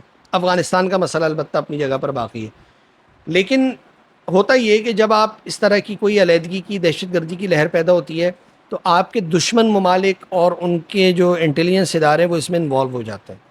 تو یقینی طور پر جو دہشت گردی میں ملوث لوگ ہیں ان میں سے بعض گروپس کو کہیں نہ کہیں جو ہندوستانی خفیہ ادارے ہیں وہ بھی مدد کر رہے ہوتے ہیں، کہیں دور پار سے اسرائیلی ادارے بھی کر رہے ہوتے ہیں. یہ نیچرل ہے کیونکہ جو خطہ عدم استحکام کا شکار ہوتا ہے وہاں پر بہت سارے انٹیلیجنس ادارے حکومتیں ملوث ہو جاتی ہیں، اور پھر جو آپ کا مخالف ہے تو وہ تو اس سے پورا فائدہ اٹھائے گا نا. کہ اس کے نتیجے میں اگر پاکستان کسی درجے میں کمزور ہو رہا ہے تو آپ کا دشمن تو بڑھ چڑھ کر اس میں پھر کردار ادا کرے گا. تو وہ مسئلہ اگر ہم اپنے طور پر حل کر لیں گے تو وہ دشمن کا راستہ رک جائے گا اور پھر وہ اس طرح سے یہاں پر کارروائی نہیں کر سکے گا. پاکستان نے 2021 سے لے کر اب تک افغان طالبان کے ساتھ براہ راست بھی اور دوست ممالک کے ذریعے بھی کافی مرتبہ گفتگو کی، مگر یہ مسئلہ حل نہیں ہو رہا بلکہ جوں کا تو ہے اور بلکہ بڑھتا جا رہا ہے. تو آپ کی نظر میں یہ جو ٹی ٹی پی والا مسئلہ ہے، صرف ٹی ٹی پی والا مخصوص جو مسئلہ ہے، یہ کس طرح حل ہو سکتا ہے؟ یہ کس طرح حل ہوگا؟ دیکھیں، حل تو افغانستان کی طرف سے ہونا ہے نا، اور پاکستان اور افغانستان نہیں کرنا ہے. وہ ہم پہ الزام لگاتے ہیں کہ یہ آپ کا اندرونی مسئلہ ہے. وہ یہی وہ کہتے ہیں کہ ٹی ٹی پی پاکستان میں بنی تھی اور پاکستان میں حملے ہوئے تھے، لیکن اس کا بھی روٹ کاز اگر دیکھیں تو وہ وہی تھا کہ افغانستان پر جب امریکہ نیٹو کا حملہ ہوا تھا، ہم اس جنگ کا حصہ بنے تو رد عمل میں پھر یہاں پر ٹی ٹی پی بن گئی. تو وہ مذاکرات جب ہوں گے اور افغان حکومت ان کے خلاف کارروائی سے پہلے ہم سے کچھ چاہے گی نا. دیکھیں، مذاکرات اب یہ تو ہماری خواہش ہے نا کہ وہ ٹی ٹی پی کے اوپر کارروائی کرے، ان کو بند کر دے، اور کچھ کسی حد تک انہوں نے سختیاں کی بھی ہیں، لیکن ٹی ٹی پی کے جو بہت سارے لوگ ہیں وہ اس عرصے میں پاکستان کی حدود میں آ چکے ہیں. یہ بھی ذہن میں رہے. بلکہ میں پچھلے دنوں کوئی رپورٹ پڑھ رہا تھا جس میں بتایا گیا تھا کہ خیبر پختونخوا میں 6 سے 7 ہزار مسلح تنظیموں کے لوگ موجود ہیں. تو 6 سے 7 ہزار تو بہت بڑی تعداد ہوتی ہے نا. یعنی یہ تو افغانستان سے جو مدد آ رہی ہے وہ تو ایک طرف کر دیں، پہلے انہی سے نمٹ لیا جائے. تو یہ مطلب ایک پورا درد سر ہے. تو افغان حکومت کہتی ہے کہ یہ آپ کا مسئلہ ہے اور ہم اس میں آپ کو فیسیلیٹیٹ کر سکتے ہیں اگر آپ بات چیت کرنا چاہیں. جیسا کہ جب افغان طالبان کی حکومت آئی تھی تو تب مذاکرات ہوئے تھے اور کافی آگے بڑھنے کے بعد پھر وہ رک گئے تھے اور وہ کسی نتیجے پر نہیں پہنچ سکے تھے. تو یہ ساری چیزیں موجود ہیں، اور چونکہ جنگ اب ہو رہی ہے، دیکھیں مسئلے کے 2 حل ہوتے ہیں، ایک جنگ ہوتا ہے، ایک مذاکرہ. اب یہ 2 چیزیں میں آپ سے بات کر رہا ہوں، یہ 2 چیزیں پچھلے 24 سالوں میں اتنی مرتبہ ہو چکے ہیں، اس کے باوجود کوئی حل نظر نہیں آ رہا. حل دیکھیں، جنگ تو میں نے آپ سے پہلے بھی کہا کہ پچھلے 20 سال سے ہو رہی ہے نا. تو ایک بار مذاکرات بھی کر لیے جائیں. بس وہ مذاکرات اب ان کی تفصیل پھر ہم کبھی بات کریں گے. وہ مذاکرات معاہدے پوری طرح کامیاب نہیں ہو سکے نا, بہت ساری ایسی چیزیں تھیں کہ نہیں ہو سکے, لیکن ایک سنجیدگی سے اگر کر لیے جائیں, اگر کامیاب ہو جاتے ہیں ٹھیک ہے, نہیں تو جنگ تو ہے. دیکھا اگر آپ مجھ سے پوچھیں گے جنگ کب ختم ہوگی, یہ تو پچھلے 20 سال سے ختم نہیں ہوئی, تو اب آگے کی 20 سال کے ہم کیا کہہ سکتے ہیں. لیکن افغانستان میں بھی جنگ تھی نا, ایک امریکہ نیٹو اتنے سارے ممالک تھے, وہ بھی ایک 17-18-20 سال کی جنگ کے بعد واپس گئے. تو ہمیں کوئی راستہ اور حل تو نکالنا ہوگا, اور یہ حل میں نے آپ سے کہا نا, یہ اندرونی نکالنا ہوگا, یعنی ہم نے اپنے دوست ممالک کو انوالو کر کے کچھ کرنا ہوگا. اور ایک یہ ہو رہا ہے کہ افغانستان پہ پریشرائز کرنے کے لیے انہیں ہم یہاں سے ان کے لوگوں کو نکال رہے ہیں, وہ چیزیں تو کر رہے ہیں. تو دیکھنا ہے کہ اگر میں اس میں یہ بات سوچتا ہوں کہ اگر افغان طالبان اس پریشر کو بھی برداشت کر گئے پھر کیا ہوگا. یعنی ہمارے پاس ایک ترپ کا پتہ تھا یہ, جو کہ ہم نے استعمال کر دیا ہے اس وقت. یعنی بہت سارے مہاجرین کو نکال دیے, کچھ کو نکال رہے ہیں, زیادہ تر تعداد واپس جا رہی ہے. اور یہ یقینی طور پر افغان طالبان کے لیے ایک بڑا مسئلہ ہے نا. اب آپ کے ملک میں ایک دم لاکھوں لوگ آ رہے ہیں, اور وہ لوگ وہ آ رہے ہیں جو اپنا یہاں کاروبار روزگار جو بھی کرتے اس کو چھوڑ کر آ رہے ہیں. وہ افغانستان میں ان کو آپ کیسے ایڈجسٹ کریں گے؟ یہ اتنا کوئی سادہ معاملہ ان کے لیے بھی نہیں ہے. لیکن ابھی تک یعنی ان کے لیے مشکل تو ہے یہ, لیکن کوئی چیز ایسی سامنے آئی نہیں ہے. تو اب دیکھنا یہ ہے کہ اب پھر پاکستان نے ایک کام یہ کیا تھا گزشتہ دنوں, آپ نے سنا ہوگا, اسلام آباد میں افغان طالبان کے مخالف جو کچھ سیاسی اور انسانی حقوق کے لوگ تھے, ان کا اجلاس یہاں پہ ہونے جا رہا تھا, جو کہ پھر ملتوی کر دیا گیا. تو یہ بھی ایک پریشرائز کرنے کا ایک وہ ہے, ٹول ہے. تو اب دیکھتے ہیں اعصاب کی جنگ ہے, کون کتنا پریشر لیتا ہے. جو پریشر لے کر بیٹھ جائے گا تو سمجھ لیں کہ وہ پیچھے ہٹ جائے گا. اچھا, پاکستان کے پاس میرے خیال میں زیادہ پتے نہیں ہیں. ایک تو پتہ جو آپ نے جیسا کہ بتایا افغان مہاجرین والا, یہ بہت بڑا پتہ تھا جس سے پاکستان اب کھیل چکا ہے. اور دوسرا جو احمد شاہ مسعود کے بیٹے ہیں افغانستان میں, انہیں سپورٹ کر کے طالبان کے خلاف سپورٹ کی جا سکتی ہے. یہ دو ہی پتے ہیں, اور مجھے لگتا ہے کہ طالبان, افغان طالبان خاص طور پہ اس پریشر کو برداشت کر سکتے ہیں, اسی لیے وہ ٹی ٹی پی کے خلاف کوئی کارروائی نہیں کر رہے. تو کیا ایسا ممکن ہے کہ پاکستان مستقبل میں افغانستان میں پوری طاقت کے ساتھ فضائی حملے کرے ٹی ٹی پی کی قیادت کے اوپر, انہیں قرض کرنے کے لیے؟ میرا خیال ہے گزشتہ عرصے میں بھی کچھ اس طرح کے حملے ہوئے ہیں, اور کچھ اس طرح کی بھی کارروائیاں ہوئی ہیں جس کو ہم کہتے ہیں نا نامعلوم افراد نے فلاں کمانڈر کو مار دیا. ابھی پچھلے دنوں بھی ایک ہوا, اور ٹی ٹی پی کے کئی اہم لوگ اس طرح ٹارگیٹڈ کارروائیوں میں بھی وہاں پر مارے گئے ہیں, اور جس کی ذمہ داری کسی نے نہیں لی. کچھ آپسی بھی ان کے معاملات ہیں, کچھ لوگوں کو ٹارگیٹ کیا گیا, اور اس طرح بعض ٹھکانوں پر فضائی حملے بھی ہوئے ہیں. لیکن یہ فضائی حملے تو چلیں آپ کرتے رہیں گے, دیکھیں یہ مسئلہ تو پھر مستقل ایک جنگ ہے نا. یہ تو حملے ہوتے رہیں گے, حملے ہم نے بھی کیے, ہم تو آپریشنز بھی کر رہے ہیں, یہ چیزیں تو چل رہی ہیں ساتھ ساتھ نا. تو اس کے باوجود پاکستان میں ان کے حملے بہرحال بڑھتے جا رہے ہیں. اور یہ صورتحال ہے, باجوڑ میں بھی آپ دیکھ لیں کیا صورتحال ہے, خیبر ایجنسی میں, وزیرستان میں حملے ہوتے رہتے ہیں, کرک اور بنو میں, اور پھر اسی طرح سے ڈیرہ اسماعیل خان تک بھی. تو وہ اپنی پریزنس جو ہے نا یہاں پر زیادہ شو کر رہے ہیں کہ ہم یہاں موجود ہیں, کیونکہ افغان طالبان پہ یہ پریشر آیا نا کہ ان کے ٹھکانے وہاں پر ہے پاکستانی طالبان کے. تو انہوں نے اس کو لوز کرنے کے لیے, میرا غالب گمان ہے کہ ان کو خصوصی ہدایات دی ہوں گی کہ آپ پاکستان میں اپنی موجودگی ظاہر کریں. تو انہوں نے پھر بہت ساری ویڈیوز بنائیں افغان یہ ٹی ٹی پی کے لوگوں نے پاکستان میں سڑکوں پہ اور گاؤں دیہاتوں میں, کہ یہ شو کرنے کے لیے ہم تو یہیں موجود ہیں اور یہیں سے جو بیٹھ کر جنگ لڑ رہے ہیں. اقوام متحدہ کی بھی اکثر رپورٹس آتی رہتی ہیں جس میں کہا جاتا ہے کہ وہاں ٹی ٹی پی موجود ہے, اور بھی جو گروپس ہیں داعش ہے, القاعدہ یا دیگر, وہ موجود ہیں. تو یہ بھی افغانستان پہ ایک دباؤ تو ہے کہ عالمی ادارے ان کے بارے میں اگر یہ بات کریں تو یہ بھی ان کے لیے ایک مشکل ہے. 20 سالوں تک ہم نے امریکہ کی پوری طاقت کے ساتھ مدد کی, انہیں سپورٹ فراہم کی, ہر طرح کی مدد کی, مگر اب اس جنگ میں امریکہ ہمارا اس طرح سے تعاون نہیں کر رہا, اس طرح کی ہیلپ نہیں کر رہا ٹی ٹی پی کے خلاف یا افغان طالبان کے خلاف. ایسا کیوں ہے؟ امریکیوں کی ایک بات ہے جو مجھے تو اچھی لگتی ہے, پتہ نہیں دوسرے لوگ کیا بولیں. دیکھیں امریکہ نے کوئی آپ کی کوئی نظریاتی بنیادوں پر تو مدد کی نہیں تھی. امریکہ کا صاف سا معاملہ ہوتا ہے, وہ کہتا ہے بھائی یہ پروجیکٹ ہے, یہ اس کے بدلے میں ملے گا آپ کو. یعنی وہ کوئی اللہ واسطے تو آپ سے مدد نہیں لی تھی نا اس نے, اس کے بدلے میں کچھ تو دیتا ہے نا. اب آپ کی جو بھی بہت ساری چیزیں پوری ہو رہی ہوتی ہیں تو وہ تو, یہ تو آپ کو سوچنا چاہیے تھا کہ اس کے نتیجے میں ہمارے ساتھ کیا ہوگا. تو وہ جو آپ نے کیا, امریکی آپ کی کیوں مدد کریں؟ مطلب کوئی دوستی, اس میں تعلقات اب بہتر ہمارے ہو رہے ہیں تو شاید وہ کر جائیں. باقی ان کا بڑا کلیئر سا معاملہ ہوتا ہے, ان کو کیا پڑی ہے پاکستان میں حملے ہو رہے ہیں تو ہوتے رہے, ان کی بلا سے, وہ تو محفوظ ہے نا. تو وہ اتنا لمبا نہیں سوچتے, وہ بیانات ضرور جاری کریں گے. تو یہ تو ہمارے سوچنے کا کام تھا کہ ہم نے جو 20 سال تک ان کی مدد کی, فرنٹ لائن اتحادی کا کردار ادا کیا. یہ بالکل جینون سوال ہے کہ آج دنیا کہاں ہے. یعنی پاکستان کریڈٹ لیتا تھا جنرل پرویز مشرف اور اس کے بعد یوسف رضا گیلانی، یہ تمام لوگ جب حکومتیں تھیں کہ ہم فرنٹ لائن اتحادی ہیں، ہم تو دہشت گردی کے خلاف جنگ لڑ رہے ہیں اور ہم نے قربانیاں دی، ہم دنیا کو بتاتے ہیں کہ ہمارے 80,000 سے زائد لوگ شہید ہو چکے ہیں اس جنگ میں، پاکستان کا انفراسٹرکچر برباد ہوا ہے، اکانومی ڈیمیج ہوئی ہے، لوگ اسکول تباہ ہوئے ہیں، اسکولوں کے بچوں کو نشانہ بنایا گیا، یعنی ہم نے تو اس کو بہت زیادہ سہا ہے. لیکن آج ہم دیکھتے ہیں عالمی دنیا ہمارے ساتھ اس طرح سے نہیں کھڑی کہ جس طرح ہم ان کے لیے کھڑے تھے نا. ہم نے القاعدہ کے حملوں سے پوری دنیا کو بچایا ہے، اور یہ ہم کلیم کرتے ہیں کہ کتنے ہی ایسے حملے پاکستان نے ناکام بنائے، ان کو جو پلاننگ تھی اس کو روکا پاکستان نے، لوگ گرفتار کیے پاکستان نے. بلکہ یہاں تک کہ جو ابھی جب افغان طالبان کی حکومت آئی تھی، ایئرپورٹ پر جو ایک بڑا اٹیک ہوا تھا جو داعش نے کیا تھا، تو اس کے بھی ماسٹر مائنڈ کو پاکستان نے گرفتار کر کے دیا نا امریکہ کو. بالکل. تو پاکستان تو اس حوالے سے آج بھی اپنے اس کے ساتھ کھڑا ہے کہ جو عالمی سطح پہ دہشت گرد قرار دی گئی تنظیمیں ہیں، ان کے تمام لوگ، یعنی القاعدہ کی جو لیڈرشپ آپ دیکھیں، جو پوری دنیا سے ان کے لوگ پکڑے گئے ان کو ایک طرف کر دیں، اکیلے پاکستان نے جو پکڑ کے دیے وہ ان سے زیادہ ہوں گے. تو اس سب کے بعد جو ہے نا وہ تمام لوگ اپنا راستہ انہوں نے پکڑا اور وہ چلے گئے، اور آج اس جنگ کو پاکستان اکیلے سے تنے تنہا لڑ رہا. تن تنہا ہم کھڑے میں. اور وہ لوگ جو ہے یعنی یہاں تک کہ وہ اس حوالے سے افغانستان پہ بھی کوئی پریشر نہیں ڈال رہا کہ امریکہ، کبھی سنے آپ نے امریکہ نے بولا ہو کہ افغانستان TTP کے ٹھکانے ختم کرے اور ان کو حملہ کرنے سے روکے؟ انگلستان نے یہ بات کہی ہو، جرمنی نے کہا ہو، اسپین نے کہا ہو، آسٹریلیا نے کہا ہو، فرانس نے کہا ہو. یہ تمام وہ ممالک تھے نا جو اس جنگ میں شامل تھے، جن کے لیے ہم فرنٹ لائن اتحادی تھے. تو آج وہ ہمارے اتحادی کہاں ہیں یہ پوچھنا چاہیے. حالانکہ انہیں اپنا کنسرن تو بہت زیادہ ہے. ابھی کل ہی میں دیکھ رہا تھا ڈونلڈ ٹرمپ کا بیان آیا تھا کہ وہ بگرام ایئر بیس دوبارہ لینے کا بات کر رہے ہیں، اور کہنے کہ وہاں سے کچھ ہی دوری پر چائنا ایٹم بم بنا رہا ہے. انہیں اتنی دور بیٹھ کر اپنی سلامتی کی تو پرواہ ہے، مگر اپنے اتحادی کی سلامتی کی کوئی پرواہ نہیں ہے. آئے روز ہمارے فوجی جوان شہید ہو رہے ہیں، امریکہ کو اس چیز کی کوئی پرواہ نہیں ہے.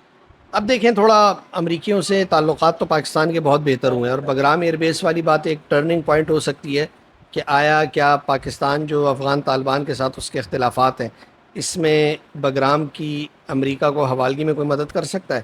دیکھنا ہوگا کیا فیصلہ ہوگا. لیکن جو بھی ہو بہت سوچ سمجھ کر ہونا چاہیے. ویسے تو خیر ابھی تک کوئی پاکستان سے ایسی ڈیمانڈ آئی نہیں ہے، لیکن اب امریکہ سے تعلقات بہتر ہیں تو اس کو بھی پہلے تو استعمال کیا جا سکتا ہے. لیکن اب تو امریکہ افغانستان دوبارہ آمنے سامنے آ گئے. افغان حکومت نے بولا ہے کہ ہم یہ ایئر بیس آپ کو نہیں دیں گے، اور وہ ڈونلڈ ٹرمپ بیانات دینے میں اس طرح کے استاد آدمی یقیناً ان کے ذہن میں چیزیں ہوتی ہیں. تو اب یہ بیان تو انہوں نے دیا ہے، لیکن اب دیکھنا ہے کہ کتنا اس کے اوپر معاملہ آگے بڑھا. آپ کو کیا لگتا ہے طاقت کے زور پہ امریکہ بگرام ایئر بیس کو لے سکتا ہے؟ دیکھیں، واپس لینے کے لیے تو ظاہر سی بات ہے اس کو اپنی فورسز اتارنا ہوں گی نا. یعنی اتنا سادہ معاملہ تو نہیں ہے. آپ ابھی بمشکل 4 سال پہلے ایک تقریباً 20 سال پرانی جنگ سے نکلیں، ٹھیک ہے، 18 سال کی جنگ تھی وہ. تو کیا آپ دوبارہ وہی کچھ کرنے جائیں گے؟ اچھا، جب وہ کچھ نہیں کرنے جا رہے ہیں تو یہ کنٹرول کیسے آئے گا؟ کیا افغان طالبان کے ساتھ کوئی مذاکرات کے نتیجے میں آپ لیں گے؟ بات چیت کا تو انہوں نے بولا ہے کہ بات چیت ہو سکتی ہے، لیکن یہ ہم دیں گے نہیں. تو کوئی میوچل انڈرسٹینڈنگ سے کوئی چیز بن سکتی ہے، یہ کیا ہوگا؟ لیکن ایک بات یہ بھی ذہن میں رہے کہ طالبان کے ریجن میں روس اور چین کے ساتھ زیادہ مفادات وابستہ ہیں، اور ایک اڈا ایسا ہے کہ وہ روس اور چین دونوں کے خلاف استعمال ہو سکتا ہے. تو مجھے نہیں لگتا کہ افغان طالبان اس خطے میں ایسا کوئی اسٹیپ اٹھائیں گے. اور پاکستان کے بھی چین اور روس سے اچھے تعلقات ہیں، تو وہ اس خطے میں رہتے ہوئے پہلی ایک جنگ تو ہم بھگت رہے ہیں. اور اگر پاکستان دوبارہ ایسے کسی معاملے میں جاتا ہے، جو کہ مجھے نہیں لگتا کہ جائے گا، اگر جاتا ہے تو پھر ہمارے لیے بہت مشکلات بڑھ جائیں گی. انٹرنلی سچویشن بہت تبدیل ہو جائے گی، اور وہ جو ہمارے ایک نیریٹو ہے تو اس کو بھی نقصان پہنچے گا اس سے. 2021 میں ریاست پاکستان کی پالیسی اچانک سے چینج ہوتی ہے. اس ریاست کے 3 بڑے عمران خان، جنرل فیض اور جنرل باجوہ ایک فیصلہ کرتے ہیں کہ TTP کے لوگوں کو پاکستان واپس لے کر آیا جائے گا. تقریباً 5,000 عمران خان صاحب بتا رہے تھے کہ 5,000 جنگجوؤں کو لایا گیا. تو کیا آج جو یہ باجوڑ میں، بونیر میں جو آپریشن ہو رہے ہیں، کیا یہ اسی کا درد سر نہیں ہے؟ دیکھیں، لوگ تو واپس آئے تھے، اور کتنے تھے تعداد کا تو خیر مجھے اندازہ نہیں ہے کتنے تھے، لیکن 12 لوگ آئے تھے، اور وہ مذاکرات کے ہی نتیجے میں آئے تھے. اور اس مذاکرات میں کچھ چیزیں طے ہوئی تھیں، کچھ پر عمل ہوا، کچھ پر نہیں ہوا. اس میں سے ایک یہ بات بھی تھی جو مذاکرات میں جرگے میں شریک ایک شخص کے توسط سے پہنچی کہ یہاں پر مالاکنڈ میں یا کہیں ایک ایسی جگہ بنائی جائے گی جہاں پر یہ لوگ آ کر رہ سکیں گے. اور پھر ان کو یہ تھا کہ یہ اس ٹیریٹری میں رہتے اور اس کا قانون اور نظام بھی ایک طرح سے انہی کے حوالے ہوتا. لیکن وہ پھر چیزیں ہوئی نہیں. میرا خیال ہے وہ تجاویز جو ہے ساری رد کر دی گئی تھیں. تو وہ مذاکرات تو ناکام ہو گئے، اور اس کے نتیجے میں کچھ لوگ وہ آئے تھے، لیکن اس کے بعد بھی پھر آتے رہے نا، وہ باڑ عبور کر کے کسی نہ کسی طرح سے، حالانکہ وہاں پر تو ہماری جو سرحد ہے اس کے اوپر پاکستان کی فورسز تعینات ہیں، اور تقریباً ہر کلومیٹر کے فاصلے پر وہاں چوکیاں موجود ہیں، لوگ موجود ہیں، لیکن بہرحال بہت بڑی سرحد ہے اور مشکل سرحد ہے، یعنی کوئی سیدھا سیدھا تو نہیں ہے، پہاڑی علاقے ہیں سارے. تو پاکستان آنے کے لیے تورخم کا بھی راستہ ہے، غلام خان کا بھی راستہ ہے، اسپن بولدک کا بھی راستہ ہے، اور بہت سارے غیر قانونی راستے بھی ہیں جو اسمگلرز اور دیگر لوگ استعمال کرتے ہیں. تو یہ ٹی ٹی پی کے لوگ اس کو بھی عبور کر کے آتے تو رہتے ہیں نا.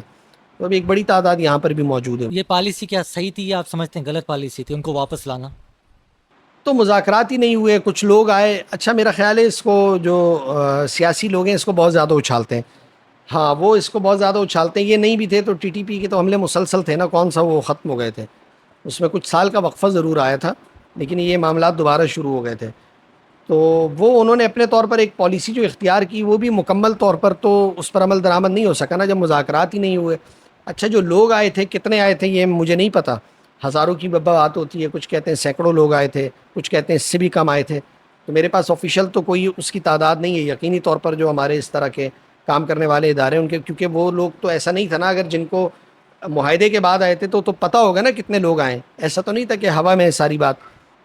تو وہ ایک تعداد موجود ہوگی، اور وہ جو بالکل ایک جس کو کہتے ہیں کہ مستند اعداد و شمار ہیں وہ بالکل سامنے آنے چاہیے کہ کتنے لوگ اس عرصے میں پاکستان میں آئے.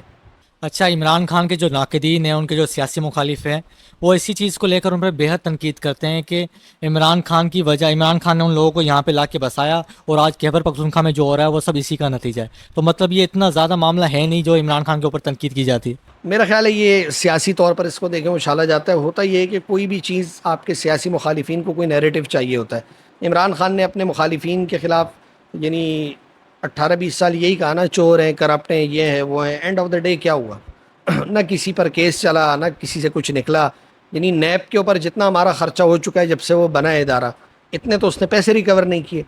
تو یہ تو ایک نیریٹو آپ لے کر چلتے ہیں. تو آج کی تاریخ میں پی ٹی آئی سے آپ سنتے ہیں کہ کرپشن پاکستان کا بڑا مسئلہ ہے. آج کی تاریخ میں پی ٹی آئی کا سب سے بڑا مسئلہ جنرل عاصم منیر ہے. تو آپ کے بیانیے تو بدلتے رہتے ہیں نا.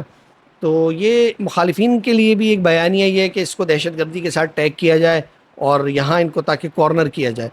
تو یہ ہر سیاسی جماعت اپنے مخالفین کے لیے مختلف جو ہے نا ان باتوں کا سہارا لیتی ہے اور لے کر چلتی ہے. اپنے کارکنوں کو تو آپ نے کوئی بیانیہ دینا ہی ہے نا. آپ یہ تھوڑی بولیں گے کہ بڑے اچھے لوگ ہیں. اچھا فیض اللہ بھائی، آپ نے کتاب لکھی ہے ڈیور آن لائن کا قیدی، اور ماشاءاللہ افغان امور پر آپ کو کافی مہارت حاصل ہے. تو ایک لمحے کے لیے اگر آپ 2001 میں جائیں تو کیا جنرل مشرف کا امریکہ کی حمایت کرنے کا فیصلہ، کیا وہ درست فیصلہ تھا یا غلط فیصلہ تھا؟ میرا خیال ہے کہ آج ہم جو کچھ بھگت رہے ہیں اسی فیصلے کے نتائج ہیں، اور اس فیصلے میں کچھ چیزیں ٹھیک بھی ہو سکتی ہیں، ظاہر سی بات ہے. اس کے نتیجے میں دیکھیں اس فیصلے کو میں ذاتی طور پر تو اس کا حامی نہیں ہوں اس فیصلے کا کہ دہشت گردی آج بھی موجود ہے، لیکن اس کے نتیجے میں بہت سارے پاکستان میں پیسے بھی آئے، اور آپ کے یہاں میڈیا انڈسٹری کا ایک ظہور ہوا، آپ کی معیشت بہتر ہوئی، کراچی میں بہت سارے کام ہوئے. تو وہ سارا اس کا ایک تسلسل تھا. لیکن وہ کہتے ہیں نا کہ جہاں آپ کو فائدے ہوتے ہیں تو وہاں نقصانات بھی ہوتے ہیں. تو اس کے نقصانات میں سب سے بڑا نقصان یہی ہے کہ آج 2025 میں بھی دہشت گردی کا جو عفریت ہے وہ پورے ملک میں دن دناتا پھر رہا ہے، خاص طور پر آپ کے قبائلی علاقے جو سابقہ ہیں اور خیبر پختونخوا. اسی طرح سے بلوچستان کا مسئلہ بھی جنرل مشرف کے دور میں پیدا ہوا. تو یہ دو وہ تحفے ہیں جو جنرل پرویز مشرف سے ہمیں ملے، اور ہم اس کو 20 سال گزرنے کے باوجود ابھی تک ہم اس پر قابو نہیں پا سکیں، اور ہم اس کے نتائج بھگت رہے ہیں. تو ظاہر سی بات ہے کہ اس میں کہیں نہ کہیں پھر اس فیصلے کرنے والے پہ بھی ذمہ داری عائد ہوتی ہے کہ جہاں اس کے بینیفٹس تھے وہاں اس کے نقصانات. نہیں تو آپ کے پاس دوسری چوائس کیا تھی جب آپ کے اتحادی ممالک سعودی عرب، یو اے جنہوں نے طالبان کو تسلیم کیا ہوا تھا، انہوں نے ان سے تعلقات منقطع کر لے، انڈیا امریکہ کو اڈے دینے کے لیے تیار تھا، تو ایک سپر پاور کا آپ پریشر کس طرح برداشت کرتے تھے؟ ایون صرف سپر پاور نہیں، ہمارے دوست ممالک سارے کے سارے جا کے امریکہ کے ساتھ کھڑے ہو گئے. تو جنرل پرویز مشرف غیر جانبدار کس طرح رہ سکتے تھے؟ کولن پاول کا بڑا مشہور زمانہ انٹرویو، اس کو آپ دوبارہ پڑھیے گا. وہ کہتے ہیں کہ ہم نے جو فہرست فراہم کی تھی مطالبات کی، وہ تقریباً شاید کوئی 7 یا 10 تھی، 10 مطالبات تھے، اور ہمیں لگتا تھا کہ پاکستان اگر اس میں سے 3 بھی مان لے گا نا تو ہم سمجھیں گے یہ 100% ہو گیا. لیکن ہمیں حیرت اس وقت ہوئی جب جنرل پرویز مشرف نے 10 کے 10 مان لیے، 10 کے ساتھ جو بھی تھے. تو جب اگلے کی بھی توقعات سے آپ بڑھ کر کام کر جائیں تو اس کے اوپر پھر سوچنا بنتا ہے نا. کون سی پارلیمان سے منظور دی کہ اس کا کوئی پروسیس ہوتا ہے نا, کوئی پارلیمان سے منظوری ہوتی, جینون ہوتی. سب سے پہلے تو پرویز مشرف نے کس حیثیت میں یہ فیصلہ کیا؟ وہ تو آمر تھے, آئین توڑا تھا انہوں نے, حلف کی خلاف ورزی کی تھی, اقتدار پہ قبضہ کیا تھا اور ایک موجودہ وزیر اعظم کو اٹھا کے انہوں نے ہائی جیکر بنا دیا تھا. تو پہلے تو اس پہ بات ہونی چاہیے تھی. باقی دیکھیں, مشکل وقت میں مشکل فیصلے ہی کرنا پڑتے ہیں نا, تو تبھی تو پتہ چلتا ہے لیڈرشپ کا ہے. تو کیا اس بات کا اندازہ تھا کہ اس کے نتائج کیا ہوں گے؟ یعنی وہ ٹائم کسی طرح سے مدد بھی آپ کرتے ہیں, ایسا نہیں, لیکن پھر ہوا کیا, بعد میں امریکی کہتے تھے کہ یہ ہمارے ساتھ بھی ہیں اور یہ ان کے ساتھ بھی ہیں, ڈبل گیم کھیل رہے ہیں. ڈبل گیم, ہم پہ یہ الزامات لگے. اور پھر جب اسامہ بن لادن کو ایبٹ آباد سے یعنی وہاں آپریشن کیا گیا تو اس کے پر کہا گیا کہ یہ ملے ہوئے, یعنی ان پہ تو طرح طرح کے الزامات لگائے گئے نا. تو یہ کہ فیصلوں کے نقصانات تو ہوتے ہیں, لیکن اس وقت آپ دیکھیں کہ ملک کی کوئی بڑی سیاسی جماعت آن بورڈ نہیں تھی, بلکہ اس کے خلاف ہی تھی. اور جینون جو ایک سیاسی قیادت تھی ملک کی اس وقت, نواز شریف بے نظیر, وہ جلا وطن تھے, اور جو مذہبی جماعتیں تھیں وہ اس کی مخالفت کر رہی تھی. پیچھے کاف لیگ بچی تھی, اس کا تو کوئی وہی نہیں تھا. جب جس چیز کے اوپر آپ پارلیمان میں ڈیبیٹ کرتے ہیں نا, پھر مختلف آراء سامنے آتی مختلف سیاسی جماعتوں کی, تو اس سے ایک آپ کا کنسنسس جو بنتا ہے نا, پھر جو آپ کوئی چیز فیصلہ کرتے ہیں, امپلیمنٹ کرتے ہیں, تو اس کے الگ اثرات ہوتے ہیں. یعنی اگر یہی فیصلہ پارلیمانی سیاسی جماعتیں جو حقیقی قیادت موجود ہوتی وہ ایک ڈیبیٹ کرنے کے بعد کرتی, اس کا کیا فرق ہوتا, اور ایک وہ فیصلہ جو تنہا ایک آدمی نے کیا اور پارلیمان کو ربر اسٹیمپ بنا کر کیا, اس کا کیا نتیجہ نکلا. تو میرا خیال ہے کہ اس پہ ڈیبیٹ ہونی چاہیے تھی, جو کہ نہیں ہوئی. اور اب تو خیر ہو گیا, ظاہر سی بات ہے, اس معاملے کو بھی اب 24 سال ہو گئے. نہیں, یہ ایک ڈکٹیٹر سے ہم یہ توقع تو نہیں کر سکتے کہ وہ سیاسی جماعتوں کو آن بورڈ لے یا ان کو اعتماد میں لے یا پارلیمنٹ کو اعتماد میں لے. بہرحال میرا سوال یہ تھا کہ ساری دنیا جب ایک طرف کھڑی ہو گئی تو پاکستان کے پاس یا جنرل مشرف کے پاس چوائس کیا تھی؟ آپ نے چوائس نہیں بتائی. ویسے اصول کے ساتھ کھڑا ہونا چاہیے یا وہاں کھڑا ہونا چاہیے جہاں سب کھڑے ہیں, یہ میرا آپ سے سوال ہے. اصول کے ساتھ کھڑا ہونا چاہیے. تو بات ختم ہو گئی ہے, پھر اس پہ اور کیا بات کریں. وہ کہہ رہے تھے کہ امریکہ نے ہمیں دھمکی دی تھی کہ میں آپ کو پتھر کے زمانے میں دھکیل دوں گا. تو آج کل ہم کس زمانے میں رہ رہے ہیں؟ لائٹ ہوتی ہے آپ کے یہاں؟ افغان طالبان اور تحریک طالبان پاکستان میں بنیادی فرق کیا ہے؟ اگر کہا جاتا ہے کہ اگر لال مسجد کا سانحہ نہ ہوتا تو تحریک طالبان کبھی وجود میں نہیں آتی, کیا ایسا تھا؟ دیکھیں, مسلح جو لشکر تھے وہ تو پہلے ہی آ چکے تھے, 2001 سے ہی بن گئے تھے. لال مسجد کے واقعے کے بعد تو ان کو باقاعدہ نام دیا گیا, منظم کیا گیا, بیت اللہ محسود نے منظم کیا نا. اور باقی یہ تھا کہ یہ بات بالکل صحیح ہے کہ اگر لال مسجد کا واقعہ نہ ہوتا تو شاید دہشت گردی اس درجے کی پاکستان میں نہ پھیلتی. یہ بات بالکل ٹھیک ہے. یعنی اس ایک واقعے نے ہماری سوسائٹی پر بہت برا اثر ڈالا, اور اس کے بعد ہوا یہ کہ وہ جنگ جو اس سے پہلے صرف قبائلی علاقوں تک محدود تھی وہ ہمارے شہروں تک آ گئی. اور پھر ہم نے وہ بات کا عرصہ دیکھا 2007 سے 2012 تک, یعنی بلکہ 2014 تک, کراچی ایئرپورٹ سے لے کے میریٹ اسلام آباد تک, اور مناوا پولیس اسٹیشن لاہور سے لے کے کوئٹہ تک. تو پھر ہر جگہ یہ حملے بڑھے اور اس نے ایک وہ کیا. باقی ٹی ٹی پی اور افغان طالبان میں 19-20 کا فرق ہے, کوئی بہت بڑا فرق نہیں ہے. ہاں, وہ یہ تھا کہ افغان طالبان کی تحریک تھی بیرونی حملہ آوروں کے خلاف, اور ٹی ٹی پی کی جو تحریک اٹھی تھی وہ بیرونی حملہ آوروں کے خلاف تو کم تھی, اصل میں وہ پاکستانی فورسز کے خلاف ہو گئی تھی کہ وہ یعنی امریکی حکومت کے ساتھ پاکستان کھڑا تھا, تو اس بنیاد پر وہ یہ ہو گئی. باقی آئیڈیالوجی ایک ہے, وہ ملا عمر کو وہ بھی اپنا امیر المومنین مانتے تھے ٹی ٹی پی والے, ابھی بھی وہاں رہتے ہیں, نظریات بھی ایک جیسے, یعنی پالیسی اور دیگر چیزوں میں کچھ آپ کہہ لیں 19-20 2-3% 5% کا فرق ہوگا, باقی 95% ایک جیسے لوگ ہیں. بلکہ وہ یہ کہتے ہیں کہ افغان طالبان نے بھی تو, ملا عمر نے بھی تو ملک میں شریعت کی جنگ کر کے وہ کیا تھا, تو ہم بھی یہ کر رہے ہیں, تو کیا فرق ہے ہم میں؟ کوئی فرق نہیں ہے. اچھا, میں صوفی محمد کے بارے میں پڑھ رہا تھا. تحریک طالبان کے ساتھ اگر ہم کوئی ایگریمنٹ کریں تو جس طرح صوفی محمد کے مطالبات مان کر ہم نے مالاکنڈ ڈویژن میں شریعت نافذ کر دی تھی, تو کیا ایسا ممکن نہیں ہے کہ قبائلی کچھ علاقوں میں ٹی ٹی پی کے بات مان کر شریعت نافذ کر دی جائے, کیونکہ وہاں کی جو عوام ہے اس کا دیرینہ مطالبہ بھی یہی ہے کہ شریعت نافذ کر دی جائے, تو کیا اس طرح وہاں امن آ سکے گا؟ دیکھیں, یہ تو ٹی ٹی پی کا مطالبہ ہے, اور پھر پاکستان کا آئین چونکہ اسلامی ہے, اور آئین میں بہت ساری شقوں پہ عمل درآمد کا ایشو ہے نا. یعنی اب ہمارے یہاں پیرالل 2-3 نظام چل رہے ہوتے ہیں, ہمارے یہاں انگریزی عدالتیں بھی ہیں, ہمارے یہاں شرعی عدالتیں بھی ہیں.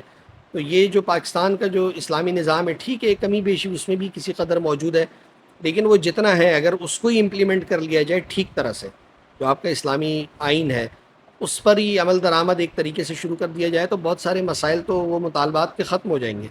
تو اگر ہم اپنے آئین پر ہی عمل کرنا شروع کر دیں جو اس کی اسلامی شقیں موجود ہیں بہت ساری ہیں تو بھی بہت سارے مسائل ہمارے حل ہو سکتے ہیں. یعنی یہ والے جو معاملات ہیں نا تو ہم تو اس پر عمل درآمد کرنے کو تیار نہیں ہیں. اور پھر ٹی ٹی پی کا یہ مطالبہ ہے اور پھر وہ بیسکلی ٹی ٹی پی جو اس وقت ہے وہ پشتون قوم پرستی اور شرعی نظام کے مطالبے کے مکسچر کے ساتھ موجود ایک گروہ ہے جو ایک پشتون قوم پرستی کی بھی بات کرتا پشتون قوم، سوری آپ کی بات کاٹ رہا ہوں، پشتون قوم پرست تو ان کے خلاف ہے، ان کے نشانے پر ہیں. این بی کی مثال ہمارے سامنے ہے. ہے. وہ ایک زمانے میں تھا لیکن اب ایسا نہیں ہے. اب تو ٹی ٹی پی واضح طور پر کہہ چکی ہے کہ ہم ایک مقامی تحریک ہیں جن کا ہدف پاکستان کی فورسز ہیں اور ہم پشتونوں کی حقوق کے لیے بھی لڑ رہے ہیں اور بلوچوں کو بھی ان کے حقوق ملنے چاہیے. تو اب وہ ٹی ٹی پی اپنے آپ کو ایک پہلے وہ عالمی جہاد کے ساتھ منسلک ایک تنظیم تھی، اب وہ یہ بتاتے ہیں انہوں نے اپنا لائحہ عمل بنا کر بتایا کہ ہم صرف پاکستان کی حد تک اسلامی نظام اور پشتونوں کی حقوق کی جنگ لڑ رہے ہیں. تو وہ انہوں نے اس کو مکس کر دیا ہے اور وہ اپنے طور پر یہ بتانا چاہ رہے ہیں کہ وہ پشتونوں کو بھی حقوق کے علمبردار ہیں. اچھا، ایک سوال بہت سے لوگ یہ کرتے ہیں کہ کراچی میں بھی متعدد فوجی آپریشن کیے گئے 92 میں، 96 میں، 2013 میں، اور یہاں پہ جو مسلح تحریک تھی یا ایک سیاسی جماعت کا مسلح ونگ تھا اسے پوری طاقت کے ساتھ ریاست نے کچل دیا، مگر یہی سیم چیز کے پی کے اور بلوچستان میں کیوں نہیں ہو سکی؟ انہیں کیوں بالکل کچلا نہیں جا سکا؟ ہر جگہ کے معاملات میں فرق ہوتا ہے نا. جو کراچی میں مسلح تحریک تھی وہ ایم کیو ایم کا ملٹری ونگ تھا اور اس کے لوگوں نے یہاں پر پولیس رینجرز کو نشانہ بنایا، مخالفین کو قتل کیا، لسانی بنیادوں پر تھی وہ تحریک. تو اور پھر ان کی لیڈرشپ ایم کیو ایم کی لیڈرشپ تو 3 دہائیوں سے پاکستان سے باہر ہے. جب لیڈرشپ آپ کے ساتھ نہیں ہوتی تو پھر آپ کے لیے ان چیزوں کو چلانا مشکل ہوتا ہے. پھر چونکہ یہ ایک جمہوری پروسیس کا بھی حصہ تھے تو ایک وقت آیا جب کراچی نے ایم کیو ایم کو ووٹ دینے سے انکار کر دیا، حالانکہ ایک زمانے تک کراچی کا ووٹ بغیر کسی اس کے ساتھ ایم کیو ایم کے ساتھ تھا. تو وہ لوگوں کی حمایت ان سے غائب ہو گئی اور ان کی لیڈرشپ بھی باہر تھی، آپس میں بھی اختلافات پیدا ہوئے. ٹی ٹی پی کا مسئلہ یہ ہے کہ اس کی جو لیڈرشپ ہے یعنی شروع سے لے کے اب تک کی جو بھی لیڈرشپ ہے وہ ہمیشہ ڈرون حملوں میں ماری گئی ہے. تو وہ اس کے جو جڑے ہوئے لوگ ہیں ان کو یہ لگتا ہے کہ ہماری قیادت ہم ہی میں سے. اور مولوی فضل اللہ کے اپنے بیٹے نے خود کش حملہ کیا تھا، اس میں مارا گیا تھا. تو یہ ان کو یعنی اس سے کنیکٹیویٹی بنتی ہے کہ لیڈرشپ انہی کے ساتھ ہے، وہ بھی جو ہے نا لڑ رہی ہے، اس جنگ کا حصہ ہے، مر رہی ہے. میرا خیال ہے جو موجودہ ٹی ٹی پی کا سربراہ ہے اس کا بھی کوئی بھائی جو ہے نا آپریشن یا کسی حملے میں مارا گیا. تو یہ ایک اس کی چیز ہے. پھر اس کی جو نظریاتی جہت ہے اس کی نا تو وہ اس کو اسلام کے ساتھ کنیکٹ کرتے ہیں، جہاد کے ساتھ. تو وہ یہ اچھا یہ چیز ہمیں بلوچستان میں بھی نظر آتی ہے. وہ خالصتاً ایک قوم پرستی کی تحریک ہے اور وہ اپنی قومی جذبات کی بنیاد پر اتنے زیادہ کمیٹڈ ہے کہ وہ یہاں کراچی تک آ کر حملے کر رہے ہیں. جو ایم کیو ایم کی تحریک تھی وہ اس وجہ سے کمزور ہو گئی تھی، یعنی ایک تو اس کی حمایت کم ہوتی چلی گئی اور ابھی جو بلوچستان کی جو یہ مسلح تحریک ہے، جو بلوچستان کی علیحدگی کی تحریک ہے جس کو حکومت پاکستان نے فتنۃ الہندوستان کا نام دیا ہے، تو اس کے ساتھ وہاں پر ہمیں یہ لگتا ہے کہ جو بلوچستان میں جو قوم پرست تحریک ہے اس کے لوگ اس کے ساتھ کنیکٹ ہو رہے ہیں. اور چونکہ وہاں مسائل موجود تھے بلوچستان میں بہت سارے، وہاں پر جینونلی وہاں پر جو ہے ترقیاتی مسائل نہ ہو، نئی ترقیاتی معاملات ہیں، نہیں ہو رہی ہے ترقی، اور بہت ساری ایسی چیزیں ہیں کہ وہ ایکسپلائٹ ہو جاتی ہیں. بلوچستان میں بھی جتنا لوگوں میں تعلیم، شعور، ان کے روزگار، کاروبار، ان چیزوں کے معاملات میں بہتری آئے گی تو وہاں کے نوجوانوں کی بھی جذبات بدلتے چلے جائیں گے. اس میں اصل میں ریاست نے رول پلے کرنا ہوتا ہے کہ آپ کس طرح سے اپنے لوگوں کو انگیج کرتے ہیں. تو اس میں ایک ناکامی رہی ہے. پھر ہمارے یہاں جو نظام ہے، یعنی ایک کراچی میں رہتے ہیں، یہاں کا کیا انفراسٹرکچر ہے، یعنی آپ قبائلی علاقوں اور بلوچستان کو رو رہے ہیں. آپ یہاں کراچی میں دیکھ لیں، سڑکیں ہیں کیا، پانی آتا ہے گھر پہ، لائٹ ہوتی ہے. تو یہاں تو وہ جو 18ویں ترمیم کے بعد پیسے تو پورے آ رہے ہیں نا. سندھ گورنمنٹ کے پاس تو کمی نہیں ہے، پیپلز پارٹی چاہے تو ان کاموں کو بہت اچھی طرح سے کر سکتی ہے، لیکن ان کی بیڈ گورننس ہے، وہ کام نہیں ہو رہے تو لوگ کتنی اذیت جھیلتے ہیں. تو ان چیزوں پر اگر ریاستیں توجہ دیں گی تو جو اختیارات ہیں، جو وسائل ہیں، وہ جتنے نیچے تک جائیں گے تو پھر ان مسائل پہ کسی قدر قابو پایا جا سکتا ہے. ابھی جیسا کہ آپ نے بتایا بھی بی ایل اے ہو گئی یا ٹی ٹی پی ہو گئی، ہم انہیں ہندوستان کی پروکسی کہتے ہیں اور انہیں فتنۃ الہندوستان کہتے ہیں، اور ظاہر سی بات ہے آئی ایس پی آر نے ثبوت بھی رکھے ہیں کہ انہیں انڈیا کے خفیہ ادارے فنڈنگ کر رہے ہیں، سپورٹ کر رہے ہیں۔ تو جو پہلگام میں اٹیک ہوا تھا ان میں ان کے 26 لوگ مارے گئے تھے، اسے بالکل کسی بھی انسانی جان کو بے گناہ کو قتل کرنا بالکل کنڈیم کرنا چاہیے، ہم نے کنڈیم بھی کیا۔ مگر جب وہاں سے اس طرح کے حملے ہوتے ہیں، ابھی میں دیکھ رہا تھا ہمارے 12 فوجی جوان شہید ہوئے تھے، اور جو جعفر ایکسپریس کا حملہ ہوا تھا، وہاں کا میڈیا تو بڑا خوش ہوتا ہے، سب کچھ کرتا ہے، مگر ہم کنڈیم کرنے کے باوجود بھی وہ حملے کرتے ہیں، مگر پاکستان اس طرح کا رد عمل انڈیا کو نہیں دیتا، نہ ہم ان کے اوپر حملہ کرنے جاتے ہیں، نہ ان کے خلاف کوئی اس طرح کا اسٹیپ لیتے، جبکہ ہم کنڈیم کر رہے ہیں، بالکل ان کے ساتھ کھڑے، اس کے باوجود وہ ہم پہ حملے کرتے ہیں۔ اس کی کیا وجہ ہے؟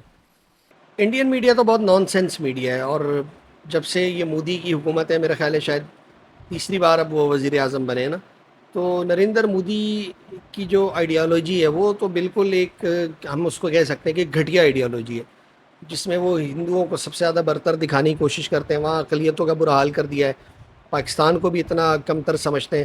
تو یہ اسی کا شاخسانہ ہے کہ جب یہاں پر حملے ہوتے ہیں تو انڈین میڈیا اور انڈین لوگ خوش ہوتے ہیں، اور یہ نہیں ہونا چاہیے۔ انسانی جان، عام انسان جو ہے وہ تو کہیں پر بھی مرے، اس کے اوپر خوشیاں تو نہیں منانی چاہیے۔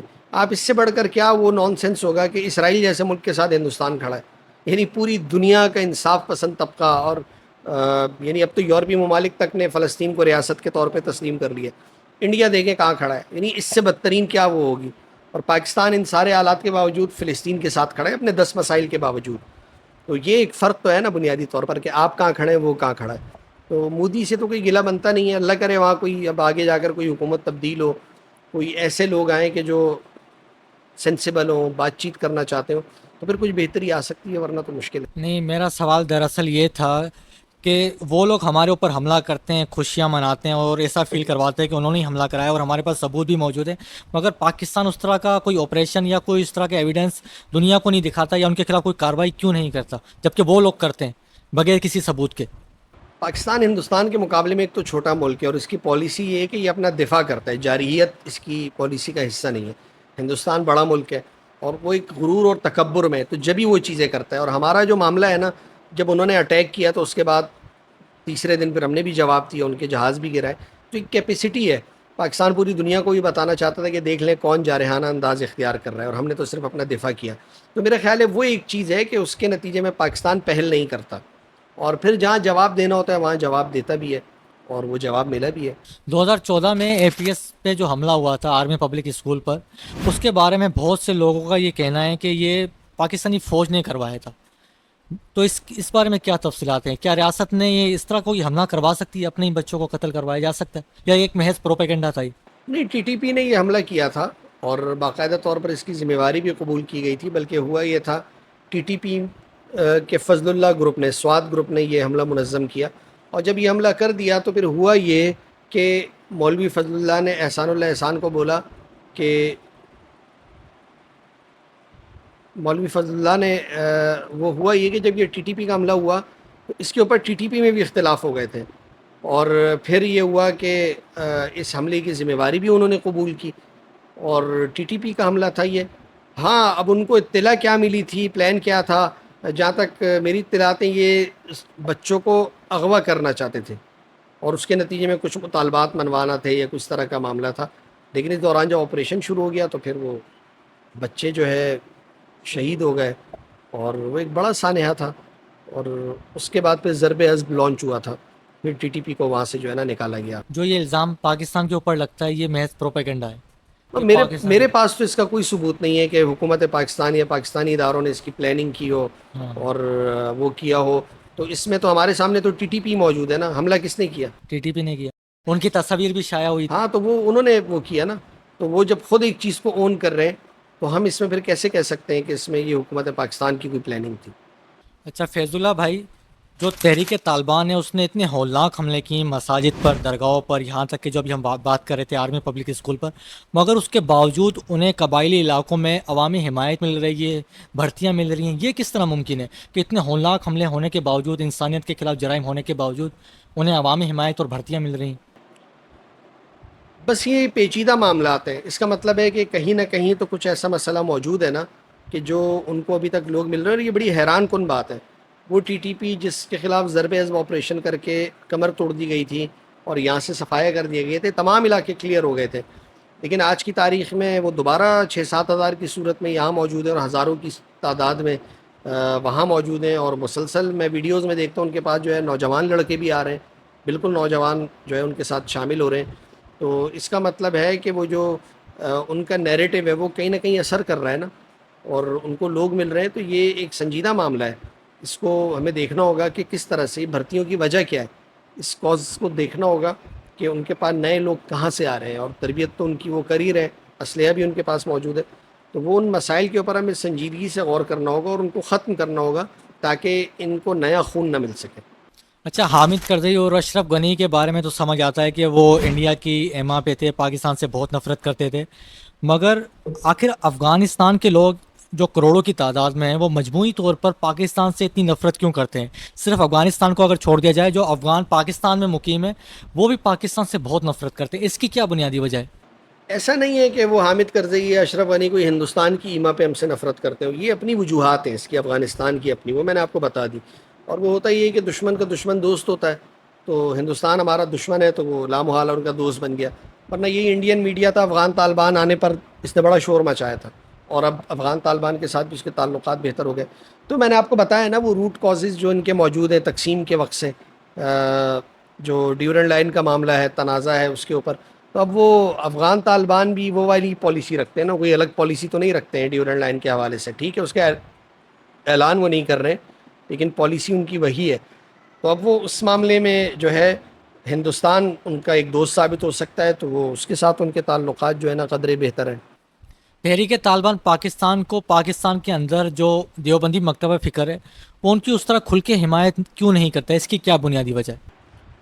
ایک زمانے تک کسی حد تک حمایت موجود تھی, پھر وہ یہ ہوا اے پی ایس کے حملے ہو گئے اور اس طرح کی چیزیں ہوئیں, اور بہت سارے معصوم لوگوں کا جب نشانہ بنایا گیا تو پھر ہمارے جو دیوبندی اسکول آف تھاٹ ہے وہ بتدریج پیچھے ہٹتا چلا گیا.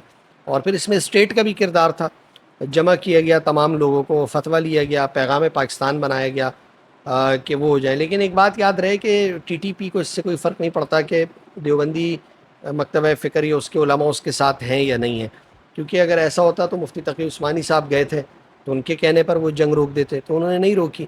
انہوں نے کہا کہ مفتی تقی عثمانی تو صرف ایک اصلاحی بیان دینے کے لیے آئے تھے, ان کو کیا پتہ کہ مذاکرات کیا ہوتے ہیں, جرگہ کیسے ہوتا ہے, یہ تو نہیں جانتے.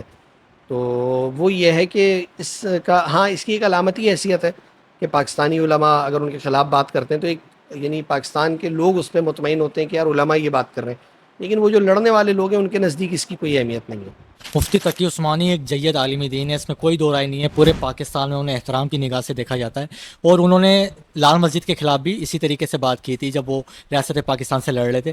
مگر لال مسجد بھی ایک دیوبندی مکتبہ فکر سے تعلق رکھنے والوں کی مساجد ہے, مگر وہ تحریک طالبان پاکستان کی حمایت کرتے ہیں, اس طرف سے اس طرح کی حمایت نہیں ملتی. ان کی حمایت کی کیا وجہ ہے؟ مولانا مفتی جو عبدالعزیز ہیں وہ تحریک طالبان کی اتنی حمایت کیوں کرتے ہیں؟ تو وہ کرتے ہیں, ان کا اپنا نظریہ ہے, فلسفہ ہے. وہ جو پیغام پاکستان ہو یا دیگر علماء کی بات سے اتفاق نہیں کرتے ہیں تو وہ اپنے نظریے کے مطابق ان کی حمایت کر رہے ہیں. تو باقی جو علماء ہیں ان کا اپنا فلسفہ اور نظریہ ہے, وہ اس کے مطابق تحریک طالبان سے لا تعلقی اختیار کرتے ہیں یا اس کی حمایت نہیں کر رہے ہیں. تو یہ ہر آدمی اور ہر ایک کا تو اپنا معاملہ ہے, اس پہ ہم کیا کہہ سکتے ہیں. یہ سوال اس لیے بنتا ہے کیونکہ ان تمام کا تعلق ایک ہی مکتبہ فکر سے, اور ایک اور تنظیم جس کا نام لشکر جھنگوی ہے اس کا اور تحریک طالبان کے درمیان کس طرح کی کوارڈینیشن ہے, یہ کس طرح کے روابط رہے ہیں؟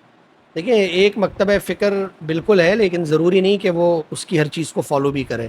تو مولوی عبدالعزیز نہیں کر رہے تو یہ ان کا ہیڈ ایک ہے نا. باقی لشکر جنگوی اور ٹی ٹی پی نے مل کر بہت کارروائیاں کی ہیں اور پاکستان بھر میں یہ حملے کرتے رہے. پھر بعد میں یہ ہوا کہ ٹی ٹی پی نے جو اپنا نیا لائے عمل بنایا اس میں اہل تشیع پر حملے جو ہے ناجائز قرار دیے. تو پھر یہ ہوا کہ ٹی ٹی پی نے امام بارگاہوں پر حملوں سے دوری اختیار کی. لشکر جنگوی کرتی رہی, لیکن اب میرا خیال ہے لشکر جنگوی باقی نہیں رہی. پورے ملک میں اس کا سارا نیٹ ورک جو ہے وہ اداروں نے توڑ دیا ہے. لال مسجد کے حوالے سے آئے روز اسلام آباد سے خبریں آتی رہتی ہیں, تو لال مسجد والوں کا اتنا سخت موقف ہے تو ریاست ان کو کس طرح ہینڈل کر سکتی ہے, یا اس معاملے کو ہمیشہ کے لیے مذاکرات کے ذریعے کس طرح ختم کیا جا سکتا ہے؟ جبکہ آپریشن بھی کیا جا چکا ہے, آپریشن تو کسی مسئلے کا حل نہیں ہے, تو مذاکرات کے ذریعے اس مسئلے کو مکمل طور پر کس طرح ختم کیا جا سکتا ہے؟ میرا خیال ہے مولانا عبدالعزیز چونکہ اگر لال مسجد کے آپریشن میں ان کے بھائی, بیٹا, والدہ جو ہے وہ اس میں جاں بحق ہوئے تھے, تو وہ ظاہر سی بات ہے ایک الگ طرح کی ذہنی کیفیت سے بھی گزرتے ہیں. بہت سارے دیوبندی علماء یہ کہتے ہیں کہ یہ ایک بڑے سانحے سے گزرے ہیں تو ان کی باتوں کو ہم اگنور کرتے ہیں. لیکن وہ اپنی جگہ پر کھڑے ہوئے ہیں، ڈٹے ہوئے ہیں. تو وہ ہوتا ہی ہے کہ بعض اوقات پولیس وہاں پر کارروائی بھی کرتی ہے اور وہ چھوڑا ہوا ہے. میرا خیال ہے وہاں پر ان کے پاس کوئی ایسا اسلحہ یا دہشت گرد تو موجود نہیں ہے کہ جس کی بنیاد پہ آپریشن کیا جائے. ہاں ان کی باتیں، اب وہ پہلے ہی ان کے ساتھ اتنا کچھ ہو چکا ہے تو ان کو بند کر کے کیا ہوگا. تو وہ اس لیے تو وہ میں یہ بے خوف سمجھتا ہے، ہوں کہ جی، وہ بے خوف ہے بالکل، انہیں ڈر تو نہیں ہے. مطلب میں وہی کہہ رہا ہوں ان کو کیا ڈر ہوگا، انہوں نے پہلی بہت کچھ کھو دیا ہے. تو اب وہ ہوتا یہ ہے کہ حکومت بھی شاید اسی لیے اگنور کر رہی ہوتی ہے کہ اب کیا بچا ہے. اگر وہ اٹھا کر ان کو بند کریں گے تو پھر ہیرو بن جائیں گے. تو مولانا عبدالعزیز جو بات کرتے ہیں تو اس کو فالو کرنے والے کوئی بہت زیادہ لوگ تو نہیں ہیں کہ آپ یہ بولیں کہ وہ کوئی خطرہ بن رہے ہیں یا پھر ان کی بات سننے کے لیے ہزاروں لوگ موجود ہیں. ان کے اپنے مدرسے کا برا حال ہوتا ہے، وہاں کھانے پینے کو نہیں ہوتا ہے. ہر کچھ عرصے کے بعد ان کی طرف سے بتایا جاتا ہے کہ ان کی جو طالبات ہیں ان کو کھانے پینے کے لالے پڑے ہوئے ہیں. کیونکہ میرا خیال ہے وفاق المدارس نے بھی شاید ان کے مدرسے کا الحاق منسوخ کر دیا تھا. تو وہ ان کا جس کو کہتے ہیں نا پشتوں میں اخپل اختیار اخپل ترتیب دے، تو ان کا اپنا ہی ایک نظام ہے تو وہ اس کو چلا رہے ہیں. نہیں، دیکھا جائے تو مولانا عبدالعزیز ہیں ہے تو وہ بہرحال پاکستانی ہمارے اپنے ہی ہیں، تو انہیں کسی طرح سے کنونس کر کے اس معاملے کو ہمیشہ کے لیے کیوں نہیں ختم کیا جاتا؟ لال مسجد کا معاملہ تو نمٹ چکا ہے. دیکھیں وہ کوئی ایسا خطرہ نہیں ہے. میں وہی کہہ رہا ہوں نا آپ سے کہ ان کے ساتھ کیا کیا مذاکرات کیے جائیں. وہ اپنا جو بھی معاملات میں چھوٹا موٹا احتجاج ہوتا ہے وہ کرتے رہتے ہیں. تو ایز سچ وہ کوئی اتنی بڑی کوئی پرابلم نہیں کریٹ کر رہے ہیں کہ ان کی وجہ سے اب اسٹیٹ دوبارہ ان کے آگے کھڑی ہو. پہلی ایک معاملہ ہو چکا ہے تو وہ ہے نہیں. ان سے کیا مذاکرات کریں، کس بات کی کریں. ان کے پاس کوئی فورس نہیں ہے، وہ جگہ پہ رہ رہے ہیں، اسلام آباد میں رہ رہے ہیں، سرویلنس موجود ہے. تو وہ جب پتہ ہے اسٹیٹ کو کہ کوئی اب یہ اس طرح سے خطرہ نہیں ہے، اب ان کی باتیں ہیں تو بس وہ سن لیتے ہیں کہ ٹھیک ہے نظر انداز کریں. اچھا، ٹی ٹی پی کا میں منشور پڑھ رہا تھا، وہ مسلسل خالصتاً اسلامی نظام کی بات کر رہے ہیں، جبکہ ہم پہلے ہی آلریڈی اسلامی جمہوریہ پاکستان ہے. تو آخر یہ جنگ کس جواز کے اوپر لڑی جا رہی ہے؟ جب ایک اسلامی ریاست کے خلاف ٹی ٹی پی کون سا اسلامی نظام نافذ کرنا چاہ رہا ہے جو اپنی تشریح کا ہو؟ بٹ ٹی ٹی پی یہ سمجھتی ہے کہ جو یہاں پر اسلامی نظام ہے اس پر عمل درآمد بھی نہیں ہو رہا ہے اور وہ درست نظام نہیں ہے. کیونکہ آئین کو وہ لوگ نہیں مانتے ہیں نا، وہ اس کو اسلامی آئین ہی تسلیم نہیں کرتے ہیں. تو اس لیے اس کے خلاف وہ ایک جنگ کا جواز ان کے پاس موجود ہے. یعنی ان کا جو جواز ہے وہ یہ کہہ کر لڑتے ہیں. تو یہاں پر جو ہے ہماری، جو میں نے پہلے بھی کہا تھا کہ اسلامی نظام میں جو دفعات ہیں، چاہے وہ عدالتی سطح پر ہوں یا معاشرتی سطح پر ہوں، تو اس پہ کچھ نہ کچھ تو امپلیمنٹ ہونا چاہیے نا، تاکہ ان کا یہ جواز کسی حد تک کاؤنٹر ہو سکے. تو اگر آپ دیکھیں تو کیا ہماری عدالتوں میں تو شرعی بنیادوں پر فیصلے نہیں ہوتے نا. اسی طرح سے ہمارا نظام تعلیم جو ہے اس میں بھی بہت سارے ایسے مسائل ہیں. تو بہت ساری ایسی چیزیں ہیں جو اگر آپ ٹی ٹی پی کو الگ بھی کر دیں تو وہ قابل اعتراض ہے. تو ان چیزوں کو ٹھیک کرنا ریاست کی ذمہ داری ہے، حکومت کی ذمہ داری ہے. تو وہ ان کو ٹھیک کرے تاکہ ایسے جتنے بھی جتھے ہیں، گروپس ہیں، ان کے پاس کوئی جواز نہ رہے. تو کیا ایسا کبھی مستقبل میں ایسا ہو سکتا ہے کہ طالبان اتنی بڑی طاقت بن کے ابھریں کہ پاکستان کے یا قبائلی علاقوں کے فاٹا کے کسی بھی جگہ پہ کنٹرول کر سکیں، قبضہ کر سکیں، وہاں اپنی شریعت نافذ کر سکیں؟ ایسا کوئی مستقبل میں ممکن ہے؟ مجھے نہیں لگتا کہ ٹی ٹی پی کسی علاقے کو کنٹرول کر کے اور باقاعدہ اپنا نظام بنا سکنے کی طاقت رکھتی ہے. لیکن وہ جو یہ اس طرح کے حملے ایک درد سر کی صورت میں ضرور موجود رہیں گے، یہ ہے. لیکن وہ کیونکہ وہ پاکستان میں ٹی ٹی پی کی اس طرح سے کوئی عوامی تائید اور حمایت تو نہیں ہے نا. اے پی ایس سے پہلے ایک ہمدردی کی لہر ضرور موجود تھی، لیکن اے پی ایس کے بعد وہ لہر بھی ختم ہو گئی ہے. فیض اللہ بھائی، جو کراچی ایئرپورٹ پر حملہ کیا گیا تھا وہ بھی تحریک طالبان پاکستان کی جانب سے کیا گیا تھا. اس میں ہم نے کچھ نام سنے، چیچنیا سے تعلق رکھنے والے ازبک لوگوں کے بھی نام سنے. تو یہ تحریک طالبان تو قبائلی علاقوں کی تنظیم تھی، تو اس میں چیچنیا کے لوگ کیسے آگے، اور اس ایئرپورٹ حملے کی کیا تفصیلات ہیں؟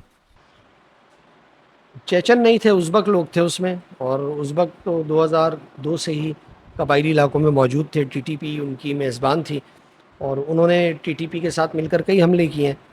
تو یہ ایئرپورٹ حملے میں بھی، ایئرپورٹ حملہ ٹی ٹی پی اور لشکر جنگی اور یہاں تک کہ القاعدہ کی مشترکہ ایک طرح سے کارروائی تھی. اس میں تمام لوگ شریک تھے اور یہ جو ہے ایئرپورٹ کو بھی نقصان پہنچانا چاہتے تھے اور جہازوں تک بھی ان کی رسائی کا ارادہ تھا کہ اس کو اغوا کر سکیں، لیکن وہاں تک نہیں پہنچ سکے. اس سے پہلے وہ کیا گیا. تو وزیرستان میں تو عرب بھی رہتے تھے، ازبک بھی تھے، چیچن بھی تھے، چائنیز بھی تھے، امریکنز بھی تھے، جرمن بھی تھے، ہر جگہ کے جہادی موجود تھے. تو لامحال ان کا بھی ٹی ٹی پی اور دیگر جو تنظیم ہے ان کے ساتھ بھی تعلق بنتا ہے. ایک کتاب جو آپ نے لکھی تھی ڈیولن لائن کا قیدی، اس میں آپ نے ایک اعتراض اٹھایا تھا اور وہ سوال میرے ذہن میں بھی تھا کہ جو یہ طالبان مارے جاتے ہیں، ابھی بھی میں دیکھ رہا تھا 35 طالبان مارے گئے، 50 طالبان مارے، ان کی تصویریں، فوٹیج وغیرہ اس طرح دکھائی نہیں جاتی. اس کی کیا بنیادی وجہ؟ وہ میں نے افغانستان کے حوالے سے لکھا تھا کہ وہاں پر بھی خبروں میں بتایا جاتا تھا کہ 30 پاکستانی مار دیے، 20 پاکستانی مار دیے، لیکن وہ لاشیں نہیں دکھاتے تھے. تو اس پر میں نے اعتراض اٹھایا تھا کہ یہ ایک طرح سے جو ہوتا ہے تسلی دینے کے لیے ایک پروپیگنڈا کیا جاتا ہے. تو میرا خیال ہے کہ جہاں اب تو شاید وہ تو میں نے آج سے 10 سال پہلے لکھی تھی نا، 11 سال پہلے. اب یہ ہوتا ہے کہ پھر کچھ فوٹیج سامنے آ جاتی ہیں، یعنی اب تو سوشل میڈیا کا زمانہ ہے، تو اس وقت جو ہے نا اس طرح سے وہ نہیں ہوتا تھا، اور تعداد آ جاتی تھی اور کہا جاتا تھا کہ افغانستان میں 20 پاکستانی مار دیے طالبان اور 30 مار دیے، اور ان کی جو ہے فوٹیج میں نے بمشکل ہی ایک آدھ باری دیکھی. ابھی اتنی بڑی تعداد میں جو طالبان مارے گئے، سرکاری سطح پر ان کی فوٹیج وغیرہ تصویر وغیرہ نہ آنے کی کیا وجہ سمجھتے ہیں آپ؟ میرا خیال ہے جو ان کے پاس ہوتی ہے جاری کرتے ہیں، اب نہیں کرتے ہیں تو یہ ان کو پتہ ہوگا کہ کیا اس کی وجوہات ہے، ہم اس پہ کیا کہہ سکتے ہیں. فیض اللہ بھائی، سوالات بہت ہیں اور میرے خیال میں ٹائم بہت زیادہ ہو گیا ہے. انشاءاللہ نیکسٹ ہم پوڈ کاسٹ آپ کے ساتھ کریں گے مکمل طور پر القاعدہ کے حوالے سے. میرے پاس کافی سوالات ہیں اور ٹائم کی بہت لمبی ہو گئی ہے پوڈ کاسٹ، تو انشاءاللہ نیکسٹ ٹائم آپ سے بات کریں گے. بہت بہت شکریہ نوازش آپ کے قیمتی وقت کے لیے. اور جن حضرات نے فیض اللہ بھائی کی کتاب بیور لینڈ کا قیدی نہیں پڑھی ہے وہ بھی ضرور پڑھیے گا. اگر آپ افغان امور پر دلچسپی رکھتے ہیں تو یہ کتاب آپ کو بہت پسند آئے گی. شکریہ.